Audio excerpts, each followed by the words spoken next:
All right, I'm back here with another New Scott interview, and fresh back from her overseas tour, my guest today is now 19-year-old, the sensational Maddison Miles. How you doing today? I am wonderful, very jet lagged, but wonderful. I bet.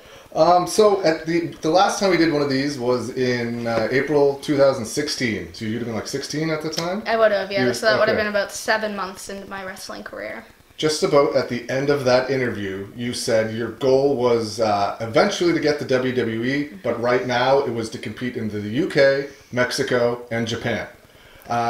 You've done two of those three things. What are your thoughts on accomplishing those goals, and do you remember saying that then? I feel like that's something I would have said because it's pretty accurate to what my goals are now. I've always had this mentality of I'd love to get to WWE, but I'm very much the type of person that I like to go with the flow. I like to see where opportunities take me, and honestly, with the amount of training I had, I think my biggest goal was to get out and just work around the world and learn different styles and learn how to compete on those levels with those. Obviously, like England, for example, you get so many girls that are so good over there, you know? So once you learn, the better you get over there and the more that you learn you can roll with them, the more confidence you get, and you're like, you know what, I think I can handle going somewhere else new. Because obviously every time you go somewhere else new, it's a completely brand new, nerve-wracking situation. So, but when it comes to Mexico, Japan, I mean, obviously I haven't gone to Japan yet, working on those things, but whoever, you know, opportunities just come and go. So as for Mexico and the UK, though, I'm really, really proud of what the last year has brought me. So 2018 was an amazing year for my career. What is it about you in regards to traveling that sets you apart from everyone else? What is it inside you that just says, let's just go? Because we've had, like, pretty much it's just Brody Steele, Cowboy Mike Hughes. Titus has gone over once. Just watching. But no, that's okay. We have a big dog on set today. Yeah. What is it about you? Because there's a lot of people here that want to be a wrestler, but nobody wants to leave their home. What is it about you that wants to do that? Let's not forget to give Marcus Burke credit as well, because he's another one who. Sorry, Slav. To be honest, when I started wrestling, I was pretty much booked everywhere in the Maritimes, other than the people who didn't want to do intergender matches. Because at the time, Ali Zwicker, Miss Gia, she wasn't really wrestling a lot at that time frame. But I was getting a lot of bookings, and I was venturing out to Ontario. I did a 7-week tour. I did, I think, 2 or 3 3-week tours with them. So when you looked at like the number of matches that I had a year compared to everyone else in the Maritimes, for example, it was always a lot higher. And to me, it still wasn't enough. And that was the thing. Obviously, I'd heard for years and years about, you know, from everybody else about, you know, people used to make a living off wrestling and all that stuff. And although that's not super possible, it's just not possible in the Maritimes anymore. I always wanted to make it possible for me. I shouldn't say always, actually. It's quite interesting. I shouldn't say always, but I did definitely turn out to want to make that possible for me. But I just knew that just staying in the Maritimes wasn't enough for me. And I'm not meant to stay here. And that's something that I've really, really learned in the last year. The opportunities that are arising and like the things that England have to offer me, for example.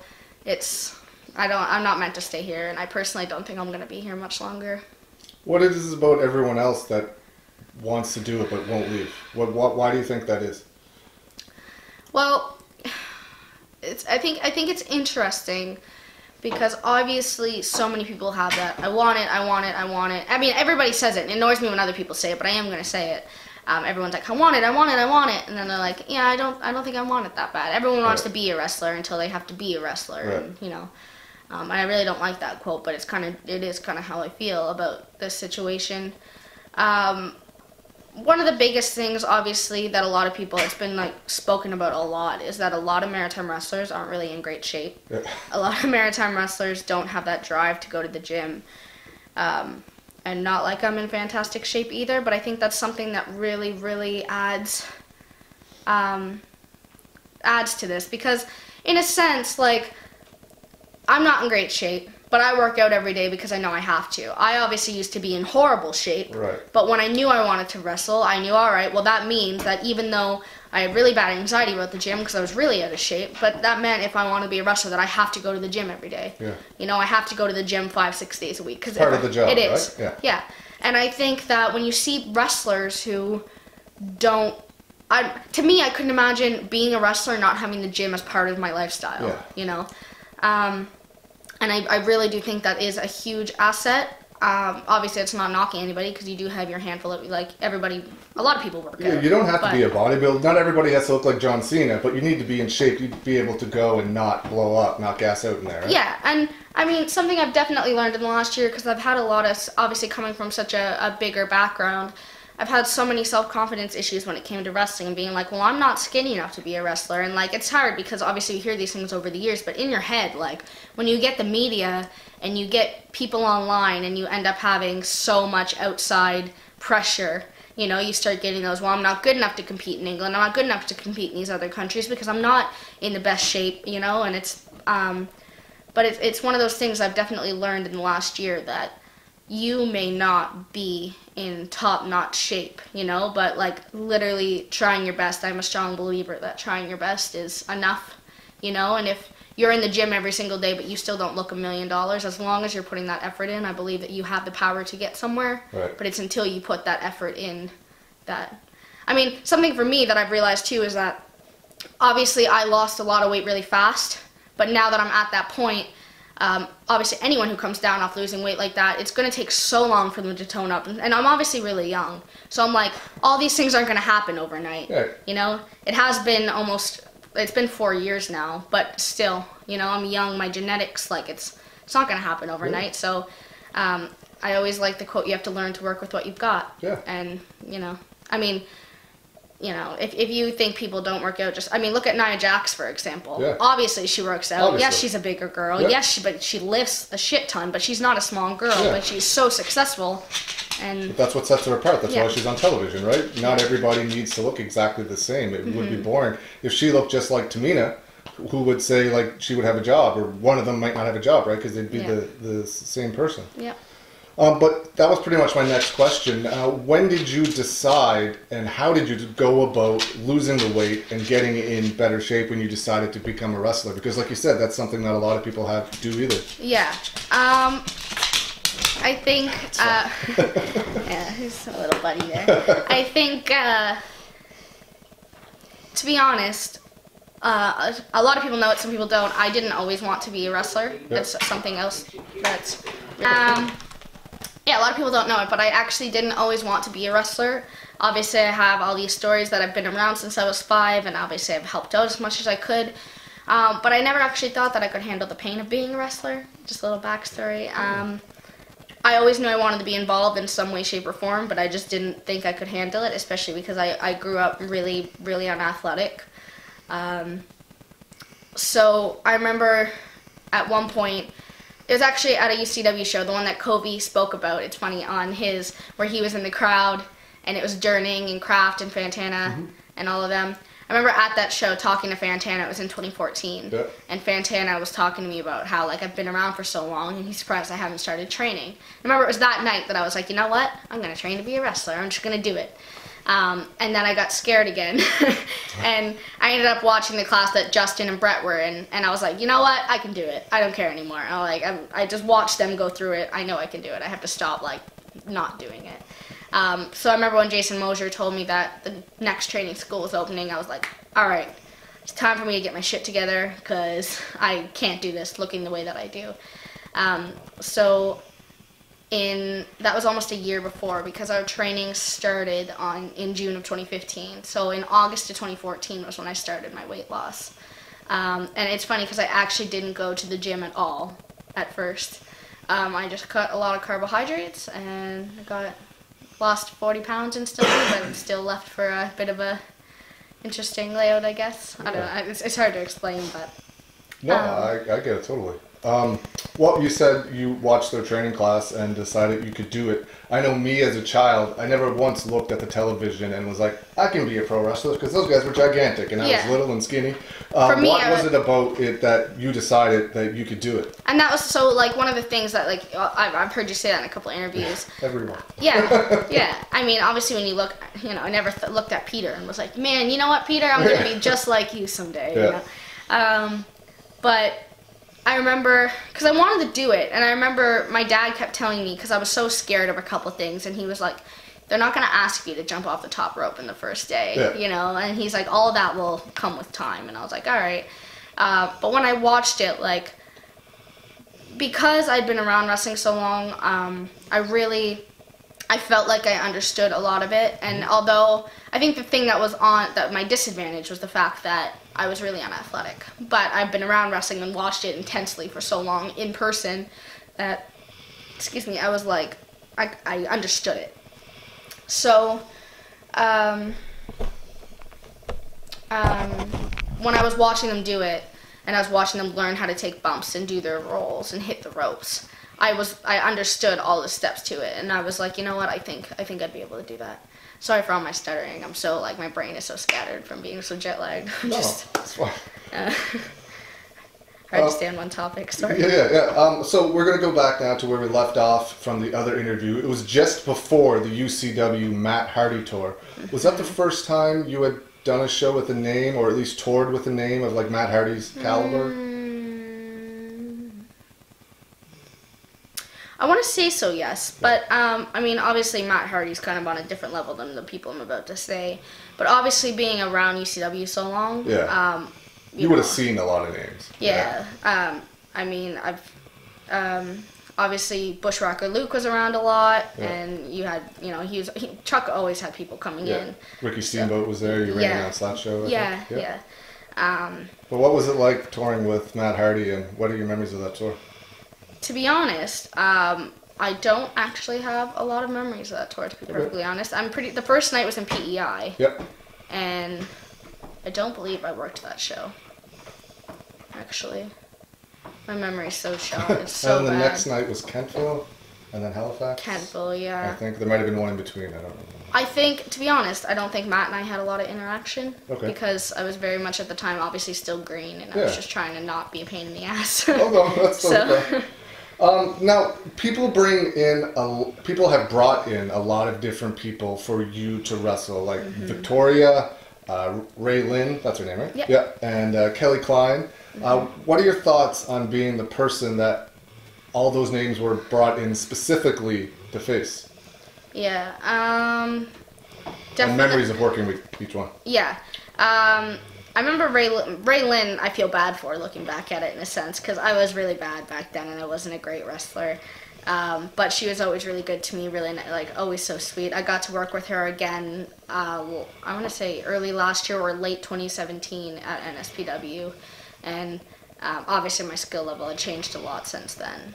But I just remember her especially being really, really good to me, really considerate of the fact that I was so green. And I feel like because she was the first person brought in specifically for me, I was, like, in a sense kind of scared shitless, because I'm like, oh my god, you know, someone's brought in for me, which felt like a lot of pressure. So that one was probably the more awkward one for me personally, even though I appreciated every second of it. But as I said, it was my first time with someone who wasn't from here. Kelly Klein was probably, like, one of the most influential people I've ever worked with. Her and I spent a lot of time together because I picked her up at the airport, and she was around for a really, really hard time in my life. And her and I spent a lot of time specifically together, and she was very much the type of person who, we always had our own locker room, and she was one of those people that everyone knocked when they came in, just out of privacy and respect. So it was literally the two of us, and we just had a lot of heart-to-heart conversations about wrestling and about personal life. And she is someone who I will be forever thankful for, because she...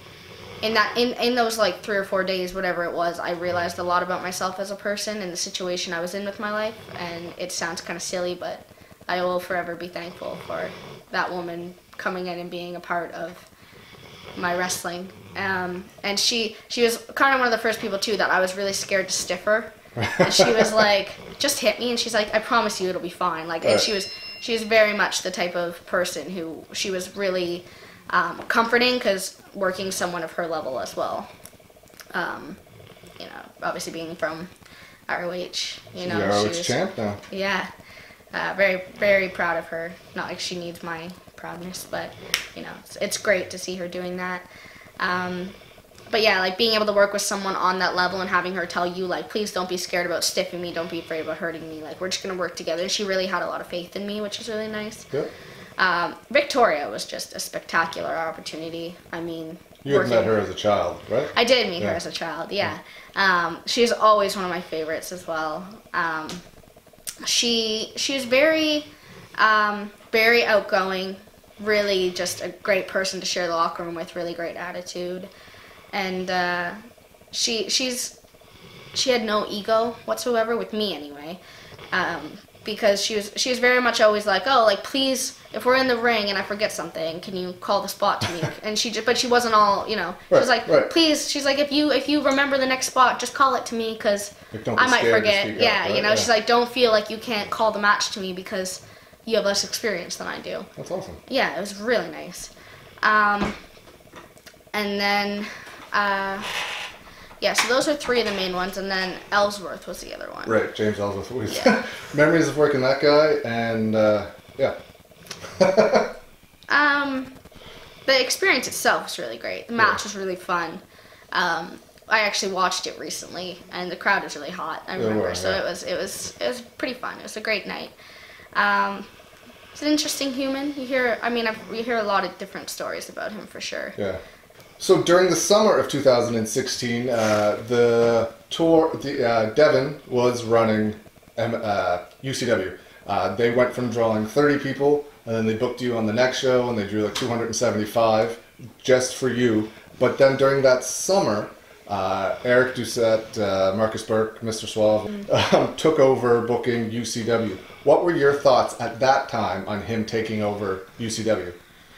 At that time, I can't say that Devin hasn't been good to me. Him and I have had a lot of fallouts, but in the end, like, Devin gave me a lot of opportunities, and Devin was always good to me, for the most part, business-wise anyway. But obviously Devin, I think everyone realizes it, that Devin just might not exactly be meant to run shows all the time. I think what he does with Doolittles and MSW is good, because I think that there is a crowd that goes to Doolittles, and I think he has his own little fan base there. But I think that working with UCW might not have been the right thing for him. I mean, what do I know? Because obviously, you know, at the time I was really green. But when I know at that point when Marcus Burke took over, it was a relief for everybody, because Devin was kind of the outsider in this situation. IHW was working, you know, together. IHW had all the main boys. They pretty much used a lot of the main roster of Vision. Same with New Breed. Everyone was using the same guys, but Devin was that one outcast, you know. So when Eric took over, it was like, okay, maybe UCW is going to become one of, like, the, you know, 5th or 6th places that everyone's going to be working together. And it was a nice feeling to think that they were going to go up from there. When did you notice, like, things starting to change, like, roster-wise, more people coming to the shows to watch, and... Well, to be honest with you, like you just said, they went from drawing 30 people, and then I remember it was me and Greaser, but I don't know if Greaser was announced. He was a surprise, right? It was you. Yeah. I know I sold a lot of tickets for that show. And I like to think that I was a huge asset to them. Me and my dad hauled ass with UCW for years, and that's something I will never, ever not take credit for. My dad was a huge asset to them behind the scenes, especially before Burke took over, which not a lot of people, like, really understand how much my dad did. We had the UCW ring in our garage, fixing it for free for so long, and my dad used to work at a drape company, and that's where Chuck got all his drape, but my dad would get him deals on it, you know, and there's just so much that my dad did for them, and so much that my dad tried to help them with. Yeah, no, I agree. I know exactly. Especially when I started wrestling there, it was like my dad's drive to just try to do more. So I think with the advertising and the ticket sales, and there's a lot of hauling ass, that's for sure. Yeah. Yeah. So when did you notice that things were starting to turn around in the favor after Eric took over, that this might be a good decision, that they might be going in a good direction? To be honest, my timeline of that period is not very good. When was the Del Rio show? Do you remember? That was the... It was actually April 2017, right? Or 2016? It was in the fall. It was like an October show. It was the Halloween show. Yeah. That's what I meant, not April, October. Yeah. October, was it 2016, 2017? I remember that show was like one of my first big realizations of like, wow, this is really picking up. Maybe it's because Paige is there, maybe it's because Del Rio is there. But, you know, seeing the small Spryfield Lions rink that used to have 17 people, if we were lucky, to having, I remember there was 575 people at that show, in that room. Yeah, it was packed. Yeah, so when you go from 17 to 575, you're like, wow, things are really picking up, you know? That was our first, like, massive draw. So. Yeah. The Del Rio show was the first time you were like, okay, we're heading somewhere. Yeah. Yeah. When they announced that they were going to run the Civic Center instead of the Multipurpose Center for the 10th anniversary show that had Ryback and Kelly Klein and Bushwhacker Luke, what were your thoughts of that? Did you guys think that you could fill that place? I was so excited. I think all of us kind of took it as a challenge, to be honest. And it was 16. I just saw that. I think all of us kind of took it as a challenge, you know. Yeah. It was the first time that we were going to run in such a big venue, especially as I keep saying, going from somewhere like the Lions rink to the Forum, you know. And I know I was so excited. It was because we, right from the start, especially the people I was training with, we all had such a vision of what we thought it would look like. And I remember I watched Justin and Connor's interview, and they were saying about the production and the staging and the setup. I remember you were there from like 8 a.m. to probably 8 a.m. the next morning. I was there. I was the very first person in the building that day.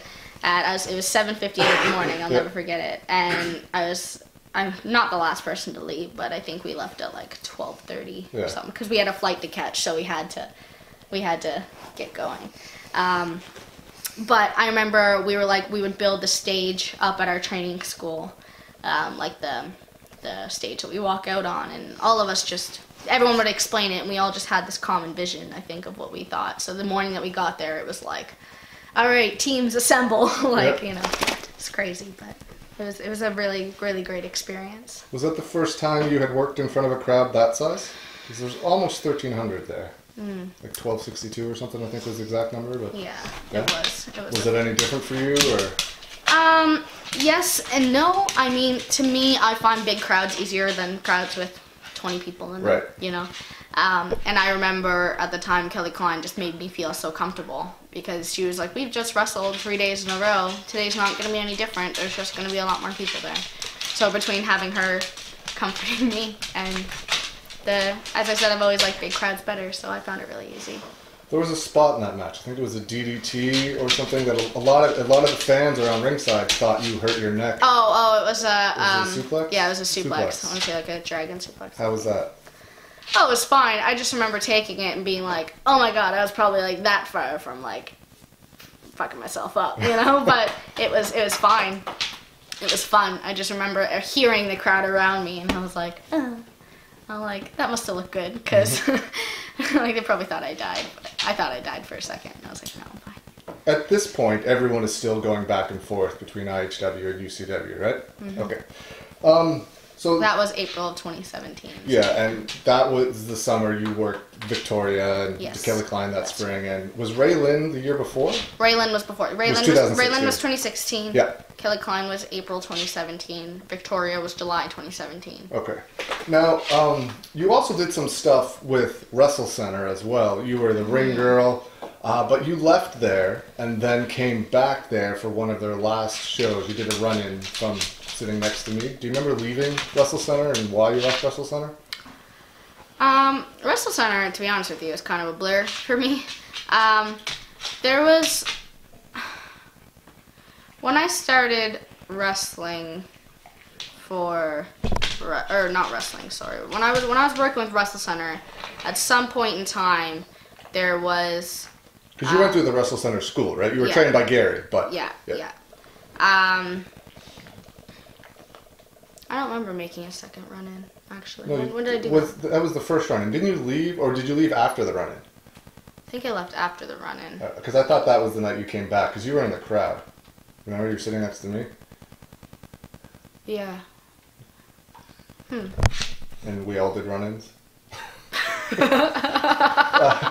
I did a run-in as a ref from the crowd. There was like 8 different run-ins that night from the crowd. I guess no one was expecting it towards the end. And we were all sitting next to each other. Yeah. No, there was someone who came from the other side. I can't remember. JP, yeah. Man, Wrestle Centre is such a blur to me. Well, just what are your memories of Wrestle Centre? Wrestle Centre was fine, but Jason and Tyler were never really on the same page with us. I mean, I know that was one of the reasons why I ended up leaving, or not leaving. They technically let me go for the whole bell ringing I did. Yeah. But it was because Tyler told me it was fine to work for UCW. And then Jason was like, no, it's not. You're done, son. I'm like, all right. And it was because you were ring announcing for UCW. They didn't want you to ring the bell for Wrestle Centre? Yeah. Oh my God. Yeah. It's not even like you were wrestling at that time.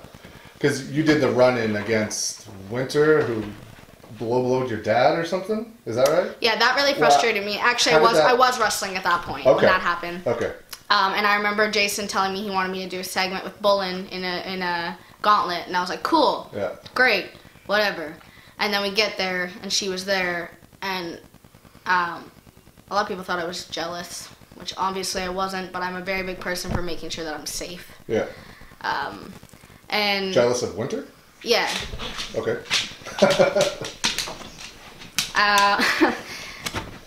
When I got there, they were like, pretty much told me that they wanted to do a spot where she kicked me in the head, but she'd never stepped foot in a ring a day in her life. And I'm like, nope. Yeah. And don't blame you. Yeah.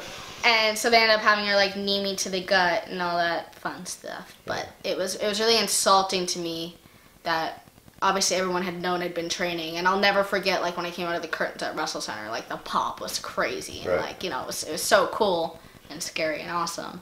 But like you could tell that people were like, oh, like there's gonna finally be like some sort of women's wrestling at Wrestle Centre. Yeah. And they had a girl who wasn't trained come in and beat the shit out of me, who's been training for months, and everybody knew that. So it was kind of insulting, but it's the name of the game, so it's whatever. But then so when all that was sorted, and I'm like, well, I'm not taking a kick to the head, but, you know, I'll figure something else out. Yeah. And then they were like, oh, well, now your dad's involved. I'm like, so are you trying to build me up as a wrestler or as a fucking idiot? Like, which one is it, you know? Like, I've been training for months, and then you're going to have a girl who's never but stepped foot in a ring come and beat me up, and then you're going to have my dad come and save me. Yeah. You know? But at this point, it was too late, and I didn't want to say no because I didn't want to be that person to back out after they were like, you know, after I'd agreed to do something, but they never told me the extent of what I was doing, because they were always really secretive at Wrestle Centre. Yeah. And, you know, nobody could know anything because it would get leaked out. So then what that meant was that you'd show up and they would tell you what you were doing. And you'd already said yes or no, you know, so I could have said no, but at the time I was like, well, how bad can this be? And then it was bad. So. What did you think when they closed up shop? Did it matter to you? Or?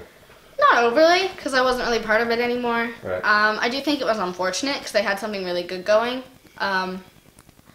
Obviously, a huge aspect of Maritime wrestling is whoever has money is going to be in power. Right. You know, if you have money to bring people in, then naturally you're going to draw more than people who don't have money to bring someone in.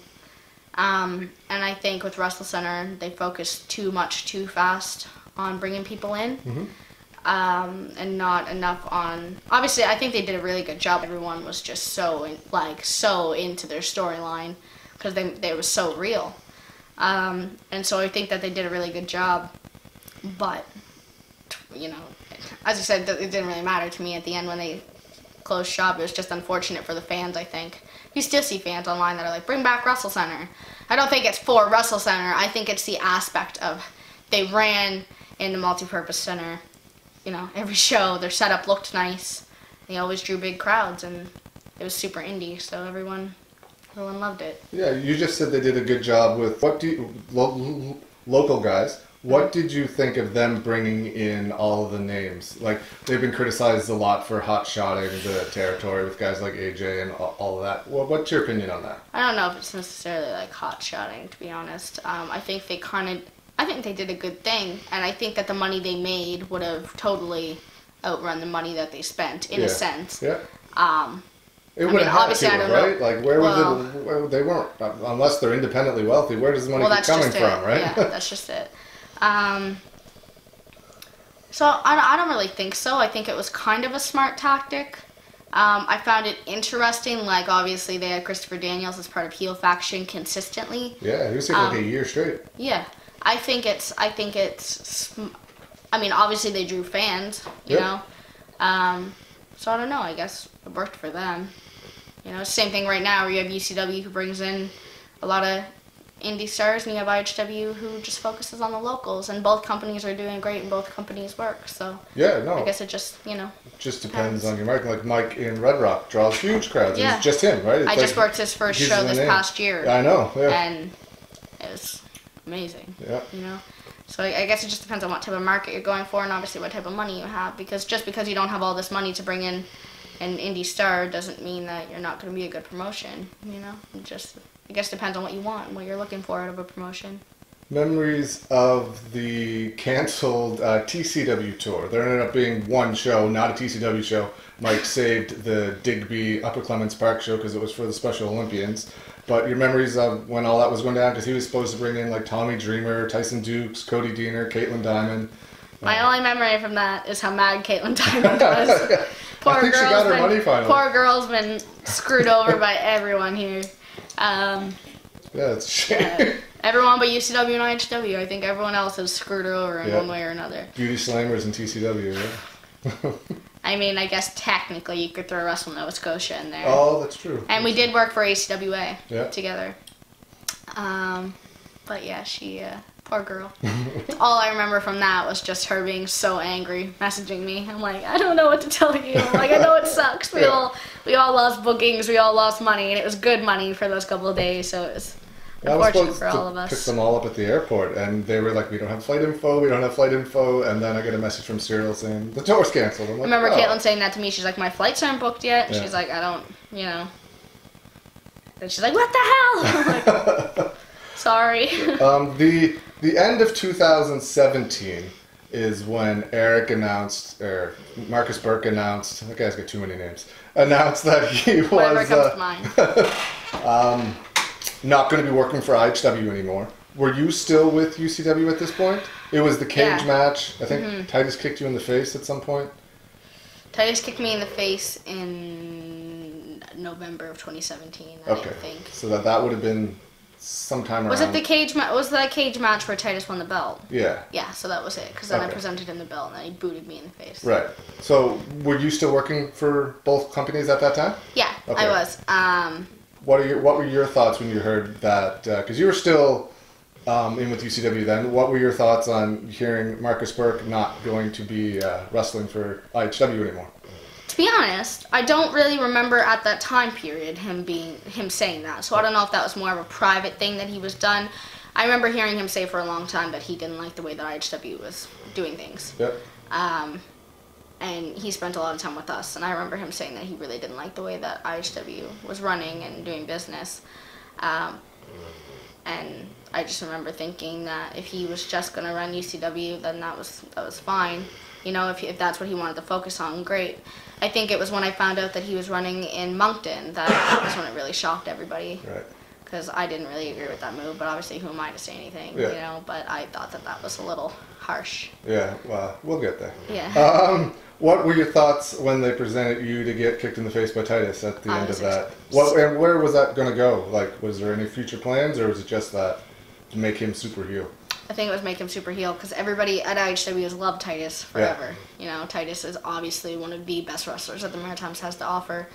And he was so over. And they were like, how do we get Titus not so over? You know? And they were like, how do we make him hated? Yeah. And they're like, well, Titus is so loved. The only way to make him hated is to like kick Maddison in the face brutally. he's supposed to He was supposed to hit me with his finish after that, but the boot got The such a pile good driver? his boot got such a good reaction that they were like, Titus was like, nope, no more. We're leaving it at that because that was enough. And obviously the boot looked brutal. It did. Yeah. I remember though, I took the boot and I was laying there and I'm like, oh my god, I missed his boot. I missed his boot. I missed his boot. And everyone came in, they're like, that looked amazing. I'm like, what? Yeah.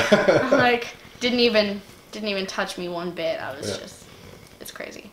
When was your last UCW show? My last UCW show was April 2018. So it was the last tour. Who did you wrestle? I want to say Ellsworth was my last. Kenville was the 28th, right? Kenville was the 28th, and you wrestled the American Patriot the night before. And I wrestled Brett the night before that in Riverview. Yeah, okay. Mm-hmm. So they announced... Brett? Yeah, Brett. Yeah, I think. Yeah, I don't know about Brett, but it was definitely Troy. And yes, it was Brett, because it was on the pre-show in Moncton. Yeah. And then Troy in Halifax, and then Ellsworth in Kenville. So, and before that show, you wrestled what ended up being a pretty controversial match with Thad Harry Howlett. Mm-hmm. What are your memories of that? To be perfectly honest with you, I was terrified going into that match because I was really scared that, because obviously if you take someone who has such a disgusting gimmick, God love Brett, but you take someone who has such a disgusting gimmick and you put him in there for the first time with a female, obviously if you look at what's going to make sense, he's going to try to be disgusting when you put it together. But I remember thinking that, and I'm like, how do we have it gross, but have it appropriate? Right. And I'm not going to say any names, but I asked 3 veterans in the locker room for help that night with the match. One of the veterans gave me some ideas that were later on told that they were really inappropriate. I shouldn't have done them. One of the veterans just gave me genuinely good help. And then someone else told me to suck it up and figure it out. And then, obviously, I came back, and everyone was, people were like, what the hell was that? Why would you do that? I'm like, well, I asked for help, and one of you told me to figure it out, and one of you gave me some of those bad ideas, so I don't know what you guys want from me. Like, I put the match together and what I thought made sense, and obviously, as I said, I was given some ideas, and then there was a lot of ideas that were just, put in there, but in my personal opinion, I didn't think any of them were that bad. And of course, people thought it was inappropriate. But if he's 80% inappropriate with men, how inappropriate do you think he's going to be with women? It's just logic, So, and it's wrestling, but obviously maybe it was inappropriate. And as I'd apologize to everyone. I'm like, well, if it was too inappropriate, I'm sorry. But looking back at it now, do you think it was as bad as people made it out to be? No. I personally don't. But I mean, I'm really easygoing, and I'm not offended by a lot of stuff, so I can't say that I'm one of those people that was offended by it in the first place. And if I was watching it as a fan, I probably would have thought it was gross but funny. Right. I'm just not offended by anything. So I haven't watched it in a long time, but looking back at it, going into it, I didn't see anything wrong with it. I just thought it was funny, but maybe that's from wrestling Chris Hicks so much that I'm like, oh well, let's take some of these ideas, but make them a little bit more Brett, Right. And so coming up to April 2018, they announced that for the first time ever, there's going to be a WWE contracted wrestler and champion on an independent show in the Maritimes. Pete Dunne, and he's going to be taking on Tyler Bate. What were your memories of when you heard that? I just thought that this is going to be great money for the company. It's going to be great for all of us to be able to watch it and see something like that firsthand, be surrounded with people that are where a lot of us want to be. People who are not, formerly on the scene, that are currently on the scene, be able to hear from them what WWE wants, what they want to see. So I just thought it was going to be great for everybody all around. Ticket sales, us in the locker room, fans, everyone, I think, got some really good stuff out of that. Did you have any interaction with either one of them? Or Jack Swagger was on that show too? Yeah, I was in the locker room more with Swagger than the other two, but I had, from my interactions that I did have with Bate and Dunne, they were great interactions. But again, I as much as I try to soak up all the knowledge, I try not. Stiffed you. Yeah. I try not to, I try not to be a pain in the ass as much as I can. Most people wouldn't believe that for a second, but I mean, Swagger's always been nice because he's been here a couple times, Yeah. and I've always had really good experience with him. Really friendly, really nice guy. But yeah, I mean, all my experience, I haven't had a really bad experience with anybody, so Is they're that all the good. first time you had met Tony Atlas, or had you met him before? Yes, first time meeting Tony Atlas. Thoughts on Tony Atlas and Miss Gia standing on his face? Alley's open. That's a thing he does everywhere. You can look him up. That's like his thing. He was right? telling us in the locker room Yeah. about how he gets girls to stand on his face With and flat then, shoes. And with heels flat shoes, and then paints them a picture of. Yeah. I just remember sitting by Paige, and we were in the locker room. We were going over our match, and after our match, we were sitting there. And no, she didn't wrestle that night, did she? No, she was No, just- okay, so we must have just been talking about something. And I remember Tony looks at me and he's like, "Girl, you look like you'd be a good photographer." And I'm like, "Maybe." And he looks at Paige, he's like, "Yo, girl," he's like, "Do you mind if I lay down on the floor and you just stand on my face?" And she looks at me and she's like, and I'm like, and she's like, "I guess." You know, and he literally laid down on the floor in the middle of the locker room, everybody there. Yeah. And she was like, "What do you want me to do?" He's like, "Just put your foot right here, like shoe on and everything."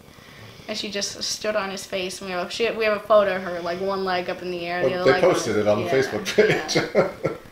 Yeah. It's quite interesting. Friendly guy, Yeah. nice enough, but interesting human once again. You worked or wrestled the American Patriot that night. Thoughts on that match? And there's about 800 people there for that show. Not quite as big as the year before, but still a really good number. Your thoughts on wrestling the American Patriot? I've always had a great time wrestling with him. I trained with him a couple times, not very often, but he's always been really good to me. I always know when I'm working with him that he's going to take care of me. The first time I wrestled him, we had a really good match. That second match, I wasn't as fond of. I know that night where it was my second last show. Obviously, Did you know at this point it was your second last show? Yeah? Okay. I remember them. See, I feel like there was multiple different things. I could be wrong, but I feel like there was different things coming from different parties in this story. But I remember after the match, I got a lot of heat because I didn't get any offense in the match. But obviously, when it came to planning the match, when I'm planning it with a veteran, I have no say. I'm just going to shut up and do what I'm told. But I remember that it wasn't exactly what they wanted, and they were like, why didn't you? I mean, I probably should have fought back more. Mm-hmm. But I know that they weren't overly happy with the match from what I heard. But yeah, I mean, that's, aside from that, I've always had a really good time with Troy, and I really appreciate him and his wrestling and everything that he's helped me with. So you just said you had already known that you were leaving UCW at this point. Why? When was the decision made? Why was the decision made? Well, There's tons of different variations of the stories There out there, is. but I don't think yours has really ever been. You made a video about it, but I did. I made a video purely for the fans because yeah. even to this day, I still get inboxes of people asking where I am and when I'm coming Yeah, back. and the first, we can hear your story after, but the first show you didn't do, there was a VIP match with Jasmine and Ann, and this is, or Lila Dare. This is nothing against either one of them. Yeah. They were just happened to be the two girls that were in the ring. I remember talking, I can't remember who I was talking to before, but telling them how much you were going to be missed as a draw and a figure on the show. And they were like, no, she won't be. I'm like, I'm positive she will. Went out to film the VIP portion of the show. A whole bunch of kids in the crowd said, "Who are these girls? We want Maddison." And I would have said, "Told you," but I was by myself. So I said it quietly. My dad was there too. Yeah. I remember he came home and he's like, Yeah, so Look at this. you were absolutely missed and still are. But why did you leave? Why was the decision made? Who made it? leaving wasn't my choice, first of all, which is there's a million variations to this story. To start off, I think it's really unfortunate because everything that happened, I feel, ended up losing me a lot of friends. People that I thought kind of knew who I was as a wrestler and as a human turned out to not really exactly be that way, I guess. only because there's so many different variations of what I've heard of the reasons why I was let go. In March, I was told that that everyone was going their separate ways, and I remember I was told that anyone who was working for IHW in Moncton wasn't allowed to work for UCW in Moncton, which is fine. So I had pitched the idea of, well, how about, what if I worked for IHW in Moncton and UCW everywhere else? And at the time, I was still told that I was going to be used in Halifax, which is great. A lot of people, I'm sure, who are in the crowd know this, but obviously Halifax, my grandparents are really old, and Halifax is the only place that my family gets to see me wrestle. And that was my main concern, because my grandparents, I'm one of the only grandchildren who's actually around, so that's something that meant a lot to them. So at the time I was like, awesome, great, that's fine. And then I was told that, like I was on the shows for a little bit longer, but everyone was, it was different, and you could tell it was different. And I felt, honestly, like that old 2017 click mentality was coming back a lot. And it's funny because I watched Sabotage's interview and I heard them say about how Durning and Chip felt unwelcomed at IHW. And I can't lie and say that I felt unwelcomed at UCW for a while. When it came to that point, it just felt awkward and unwelcoming, and they literally said it, but how I felt about the opposite place, you know? It just felt like people didn't talk to you as much, and whatever, and that was fine. And then I remember asking over and over again for a confirmation of the dates that I'd been given from UCW, and they were like, well, we're going to talk to Chuck, and we'll let you know. And then the next day they were like, yeah, so we talked to Chuck, and we're not using any more after April. And that was that. And I'm like, okay. Like, I've been told multiple different reasons. I've been told that it was because of my attitude, that I had a really bad attitude. I've been told that it's because I never helped with ring crew. Which, in all fairness, I can give an explanation to that, why people might think that. After my concussion in 2017 with Kobe, I started wrestling like prematurely, so my head was not a lot better, and I was always there for setup, but it was tear down that I really had a hard time with, because after I wrestled, my head would be pounding, and I didn't want to tell anybody because everyone was always like, oh, just suck it up and, you know, just keep going. So I always tried to just avoid ring crew as much as I could because I was in so much pain, but I didn't want to tell anybody because I didn't want to look like a baby. Right. So, you know, a lot of people might have gotten the idea that I just didn't help with ring crew after shows. That was only, I mean, obviously no one ran in December, January. So that would have been anything that happened in March. February, March, that made those choices. Yeah. But the really frustrating thing was at the very first March show in Riverview the night before, I'd literally, like, driven around the city picking everybody up to go do ring crew that night. And then the next morning I was part of ring crew, and there was only 4 or 5 of us there the entire morning setting up. By the time everybody else got there, everything was almost done. And I remember that day, like, I hauled ass, because at the time I knew that everyone was, like, drifting off, and I knew there was a lot of tension, obviously, as I'd been told, between IHW and UCW. But I remember, like, that night I did so much for setup at that show. And then the next day, I was driving home with my dad. So March 10th, we were wrestling in Spryfield. I was driving home with my dad, but I didn't know that last minute my dad came up with one of the fans instead of bringing his own car, one of the guys that he's friends with.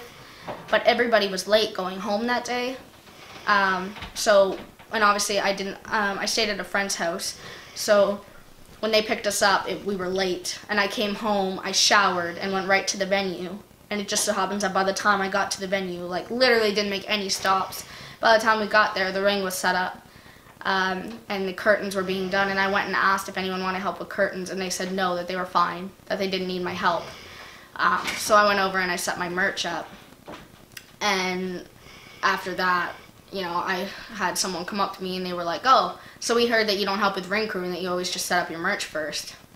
I was like, man, that literally just happened, like, you know, that happened a couple days ago, and it was because I was late. You know, and that I was like, and technically, as much as it wasn't my fault. If my drive home isn't there, there's nothing I can do about that. And I didn't want to come to the show all smelly and gross, obviously. Right. You know, so I went home to have a shower. Your opponent would not appreciate that. Yeah. Right. So I mean, that's one thing. Everyone supposedly said that I was slacking on ring crew really bad. But the interesting thing about it was that when I was told I was let go from ECW officially, like that April was my last shows, I had texted Chuck and I said something about tickets because my dad wanted me to ask, you know, what to do with the rest of all like the ticket stuff. And I had said something like, you guys aren't using me anymore, or something like that. And he instantly called me and he's like, what are you talking about, you guys? And I was like, well, I was told that, you know, you were on the phone with someone and you had said that you guys weren't using me anymore. And he was like, well, that was purely that person's choice. And he's like, that person told me that you were undeserving and that you never helped and that you shouldn't be booked anymore.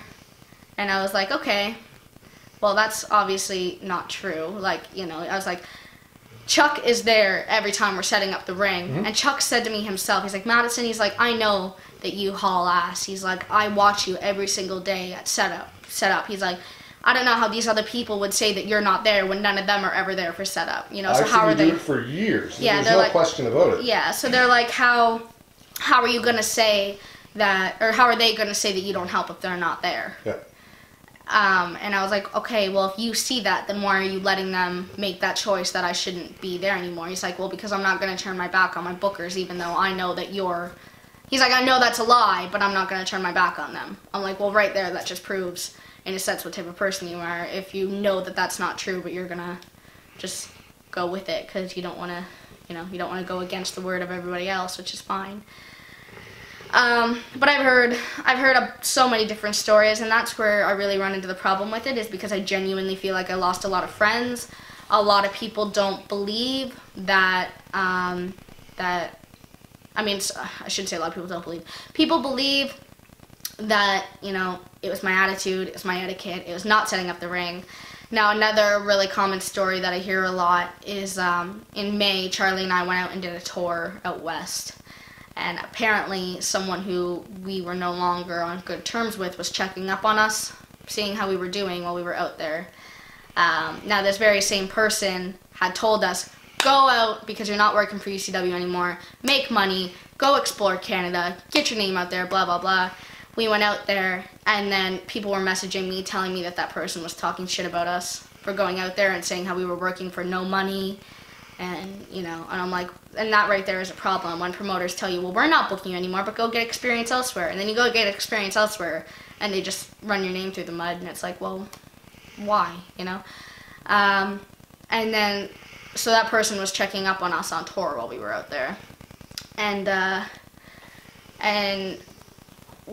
basically what he was supposedly told was that we never helped, or we always set up our merch before the ring was one of them. The second thing he was told was that Charlie was really difficult to work with. And the third thing that he was told was that Charlie wouldn't job out to anybody, and he was making a fuss about it. Anybody who knows Charlie, any professional wrestler, any professional wrestler watching this that knows Charlie, you all know that that's not true. Yeah. And it really hurts me, the fact that people believe a lot of that stuff, and a lot of my friends believed it, and a lot of people are... I literally, no joke, had someone message me and go, oh my god, you guys didn't help with the ring and Charlie wouldn't job out to people? Like, do you actually believe that? Do you honest to God believe that? You know? And so either way, I mean, to be honest with you, I will never deny about setting up... It wasn't always either, that was the thing. There was a couple times where we did set up merch before the ring, and I will fully take responsibility for that. But everybody has their reason. When you're on tour for 30 days straight, everybody has their reasons for things. Everybody makes mistakes. Everybody does stuff. But to say that we did that every single night and that we had horrible attitudes, I mean, that's just not fair. And to be perfectly honest, we've both been asked to go back on those tours twice since then. So clearly, if we were that bad, then that's not all that true, you know? And as I said, the whole Charlie thing, I'm like, why bring Charlie into this? Like, we all, you know, everybody has drama with me, but there's no need to say that Charlie puts up a fuss about who he's wrestling, because anyone who knows him knows that that's the farthest. Charlie hates the drama, you know, which is really unfortunate for him to have me as a girlfriend. I swear I don't love the drama. I think it loves me, though. Yeah. But no, so a lot of people believe that story, and that's the main story that everyone was told, was that the reason why UCW let us go was because we were making a bad name for the Maritimes by going out west and putting up a fuss of who we were wrestling and putting up a fuss that we were not winning our matches and that we never helped with ring crew and that we would always set up our merch and then not help ever. Now the problem with that story is that I was told in March, March 22nd that I was no longer working with UCW anymore, but that tour never happened until May. So anyone who believes that story, that's obviously just not it. Now, I think one of the biggest problems is that I think all of this is one big miscommunication, and wrestlers aren't willing to talk to each other because of this line in the sand, and I think people are genuinely afraid. And to be honest with you, recently it actually hasn't been so bad, because I think especially these shoot interviews, I think are really helping, because everyone's getting to share their version of the story. But I think in the end, because obviously everyone gets a different variation of it, and some people's are so similar, and some people are, completely opposite. Not so much. Yeah. But I think there's one common denominator in all of it, which is fine. But it really hurt me as a person to think that a lot of the people I trusted in wrestling, believed a lot of the stuff that was going on. And then obviously the fact that the fans were so brought into it. I only made that video message because I was getting so many messages from people asking me where I was. Yeah. And I don't know. It's a really touchy topic, I guess.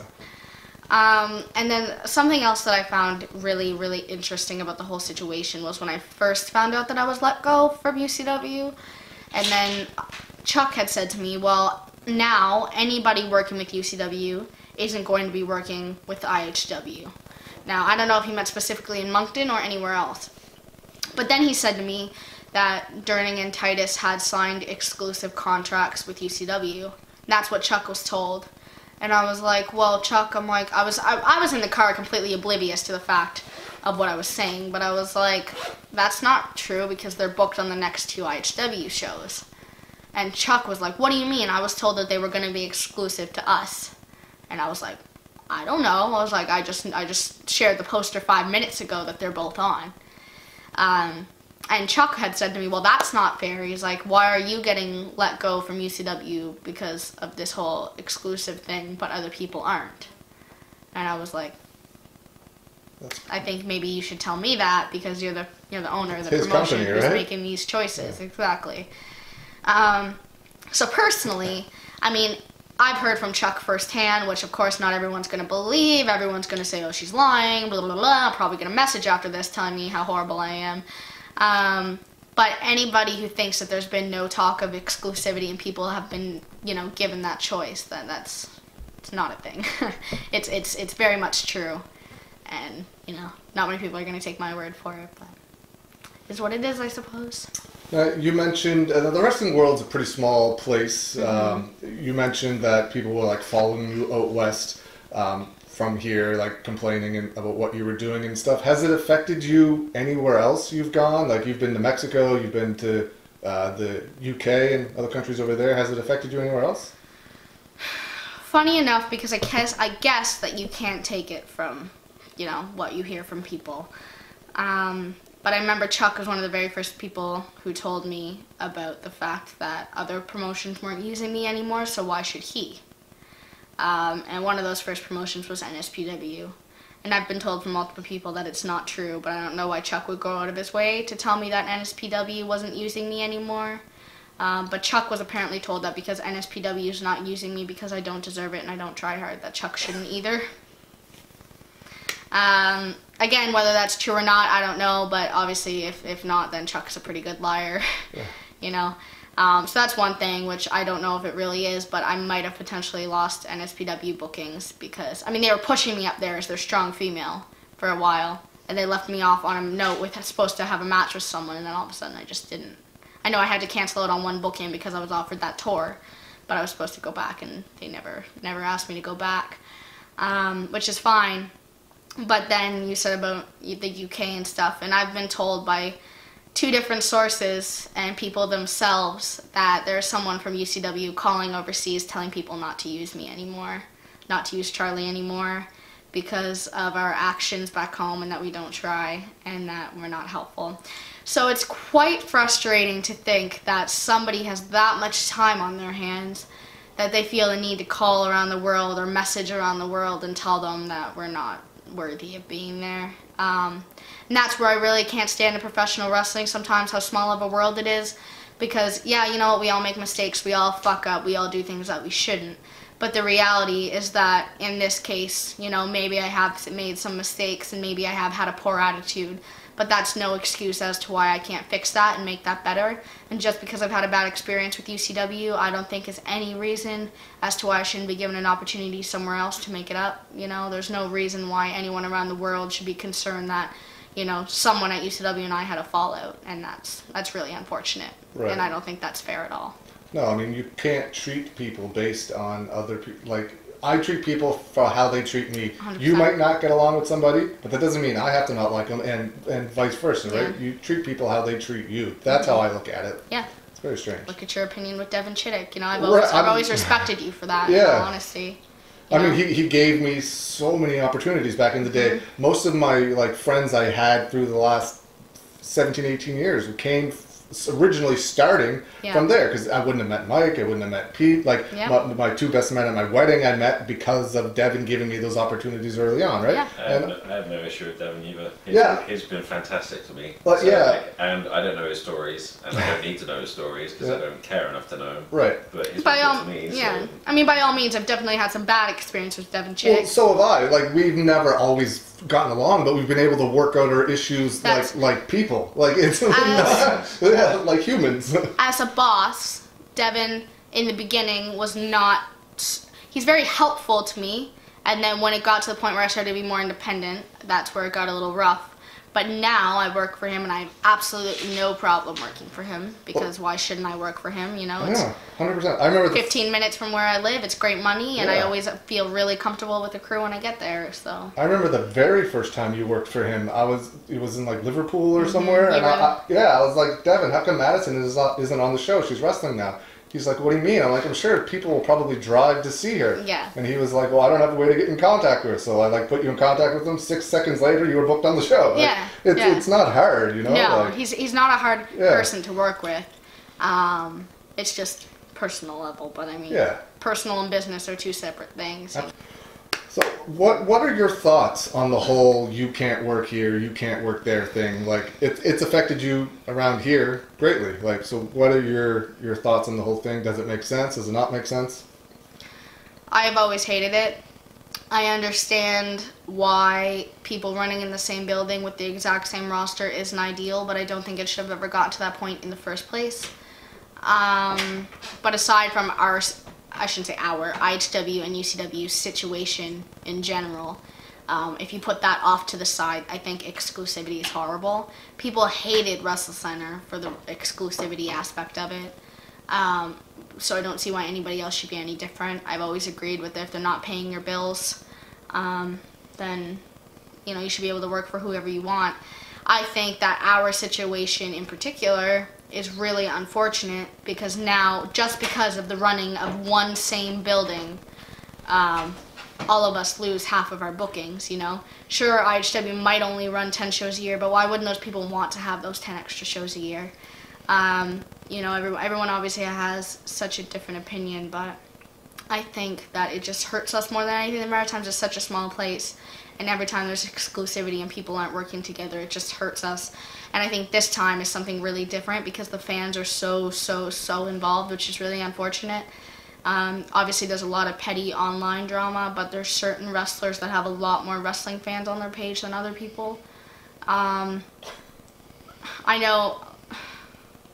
As for the exclusivity question itself, I don't think it's a good thing at all, especially when you live in such a small territory like this one. I would get it if we were in Ontario with multiple companies oversaturated anyway, but we're not. You know, we're a really small place with the same 60 wrestlers. You know, if you take out the half of those wrestlers that aren't properly trained and just aren't very good, you've got 30 wrestlers, you know, which is still too big of a number to have all of them on a card. But I mean, when I started, everyone was working together, and we were getting so many bookings, and now everyone at ECW, obviously, they all say like that ECW runs so much more a year, but I think in the end it would still even out to a lot more. Right. Do you think if you took maybe like the top 10 or top 12 guys or girls from the area and you don't have to say girls, don't worry. Okay. Wrestlers from the area and put them all under one banner, egos aside, like everyone gets along, do you think that would be a better option, or do you think it would just turn into the same thing because the other 20 people would just start their own thing up again? Do you think you could like back in the day, Grand Prix ran full time here, Real Action ran full time here. Do you think if you took the top 10 or 12 guys that are here right now, could you do that again? I don't know if you can run full time. I don't see that being a realistic option anymore because things just aren't the way that they once were. Obviously, back when Grand Prix was running, so I think the media is what really killed wrestling in the Maritimes, clearly. I mean, obviously, it's good for so many things, and having people like you and my dad who film so many videos is great. But I think that when you, obviously, it's that kayfabe that's not there, and that's why wrestling is so different now, and that's why I don't think that you'd be able to get that same reaction now. I mean, I know personally I meet a lot of people who used to watch Grand Prix a lot, and now they're like, oh, wrestling's super fake and stupid. But I used to love it back in the day, Grand Prix wrestling. Yeah. It's like, well, half of us are like bred by them, Right. Like Granddad Leo Burke, What do you think the difference is between like them saying that stuff was real and this stuff was fake, but knowing that none of it is, right? Yeah, I think it's the kayfabe aspect. Yeah. Yeah, big time. Because people back then obviously believed it so hardcore. Yeah. Yeah. And now it's like, oh my God, we're so into the show, and then 5 minutes after the show's over, everyone's outside, right. And everyone's talking to their favorite heels, and I'm no good for that either, but it's just how it is now. It's not anyone's fault. It's just the fact that that's how it is. Do you think it could be compared to like more of a play or Broadway show, or do you still think it should be as like bad guys, good guys can't talk to each other in this thing? Because like you said, everyone knows what it is now. But if you go to a Broadway play, there's probably a villain in that, but you could still go up and talk to him after the show? Or do you think it would be better if it was the way it was before? Do you know what I mean? Yeah. Because it's like a live-action movie now, right? For people? I always describe wrestling as a movie. Yeah, You're paid money to portray an actor, yeah. And some movies you have two people who are in love who fall out, so it's not a pure hatred. Yeah. Some movies you have someone trying to kill the other person. Sometimes you have a gang of bad people trying to, and but I think there would be a lot more money to be made if it was the way that it was back then. Yeah. Now, I think for women, it's probably better the way it is today. Yeah. Only for the fact of the realism and the kayfabe that everybody knows that, we're wrestlers. People don't think we're shoot fighting and, I'm going to wrestle Brody Steele and I'm going to win, So I do think that there's different aspects to it. I think for men, to be honest, it's probably would be better if it was more money to be made if it was the way it was. But for women and for me personally, I think that today's is where we're at for probably the best scenario. Now, here in the Maritimes, we were drawing the biggest crowds before social media was a thing. There was such limited advertising avenues available back then, but they were drawing bigger crowds on a more consistent basis. Yeah. Nowadays, you have way more other options out there to be able to advertise from, but we're drawing okay, but it's nowhere near what it used to be. What do you think the difference is? Well, as you just said, there was limited advertising, people all saw, and that's one thing too, people all saw what there was for advertising, sure there was only a limited amount of advertising, but if there's a limited amount of advertising, then there's only a limited amount of advertising that everybody else gets to see, you know, where now I think there's so many different resources and so many different things that, people can go up and poster every aspect of the city, and there's still 20,000 people who haven't seen one poster, Same thing with the radio. You can do all the radio advertising, but there's still those 50,000 people that listen to the other 6 stations. Yep. I don't know. I'm a very strong believer that kayfabe has a lot to do with it, because people just aren't as into wrestling anymore, and people just still don't know that it exists. How do you get them back?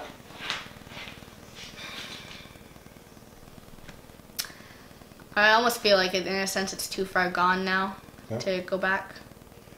I don't think that, and I mean, the media is only going to get worse, you know, the exposure and all that. I mean, as good as it is, I think it's only going to get worse for Maritime Wrestling itself. You think shows will go down? Not necessarily that they'll go down. I mean, I think they're not going to go up right now with everybody not working together. Right. You know, I've always been a strong believer that one massive fucking maritime company would, you know, that's what the fans all want online, you know, but it's obviously people, you know, Chuck doesn't want to get rid of UCW's name, you know. You've got 5 people now who own IHW, but IHW's been around for so long, and it's been the most consistent company. Yep. You know, so you have UCW and IHW who both will never forfeit those names ever. So that's a reality of that. But I think that it's so hard to say. But Yeah, no, that's fine. You've done a couple death tours. What are your memories of those? And people can't really compare those to anything if you haven't been on it. So describe what it's like. I've only done one actual death tour. I've done a couple of 3-week versions of the same type of tours, not to the extent that my 7-week winter tour was. They're quite brutal, but they're amazing. They're an amazing experience. You get to see some crazy scenery. It really is amazing. But I think it's a test to see if you really want to be a wrestler. Like, if you want to be more than a weekend warrior and you try one of those tours, it tells you how much you really like wrestling. There's a lot of, you know, obviously driving on ice, and if it gets hot, then the ice starts to crack and melt, and it's terrifying. And, you know, you crash a million times because the roads are pure ice. It's like driving a band on a skating rink downhill and hoping for the best, you know. But the tours themselves, I've always had so much fun. I really enjoyed the company that they're with. And the ring's smaller too on those ones you did? Because I know Tony Candella's is really small. It's like 10 by 10 or 12 by 12 or something. Well, basically, the company that I work for, the ring is really low to the ground, but it's a 16. Okay. Yeah. It's just the way that the ring compacts. So it's like metal corners, metal support beams on the sides. And then, but it's all wood that connects it. So there's like a couple metal supports, and then it's all wood, so it all compacts really small. Well, it's good that it's a bigger size, because I don't know about now, but like if you read Edge's book or Lance Storm's stuff, they talk about how the ring was like 10 by 10 or 12 by 12. Yeah. Edge could like lay down and touch both sides at the same time. So it's good that it's not like that now. Yeah. You mentioned it earlier, but you had a match with Kobe Christ in Spryfield that was for Cody Blade's Maritime Wrestling Championship. Yeah. There was a spot in that match. Kobe talked about it in the interview I did with him. Where I died. What are your memories of that? Did you have any memories of that? I remember staring at the ceiling. What happened? Same, exactly what Kobe said. You know, I think my natural instinct was to bump. Obviously, there was a huge spectacle of people wondering if he pulled me too hard. I don't think it was either of our faults. I think it was just, you know, obviously I knew what he was doing, and my head was like, I know what bump this is, and I just died. I remember, it's funny, because I remember laying on the ground, and I remember hearing Squishy and Kobe be like, Kobe just totally broke character when you watch the video. It's so funny. Yeah. But, you know, he's like, are you okay? Are you okay? Are you okay? And, like, when Squishy was asking me, I guess I didn't respond for like the first 3 times that he asked if I was okay. So they were genuinely like terrified that I wasn't okay. Yep.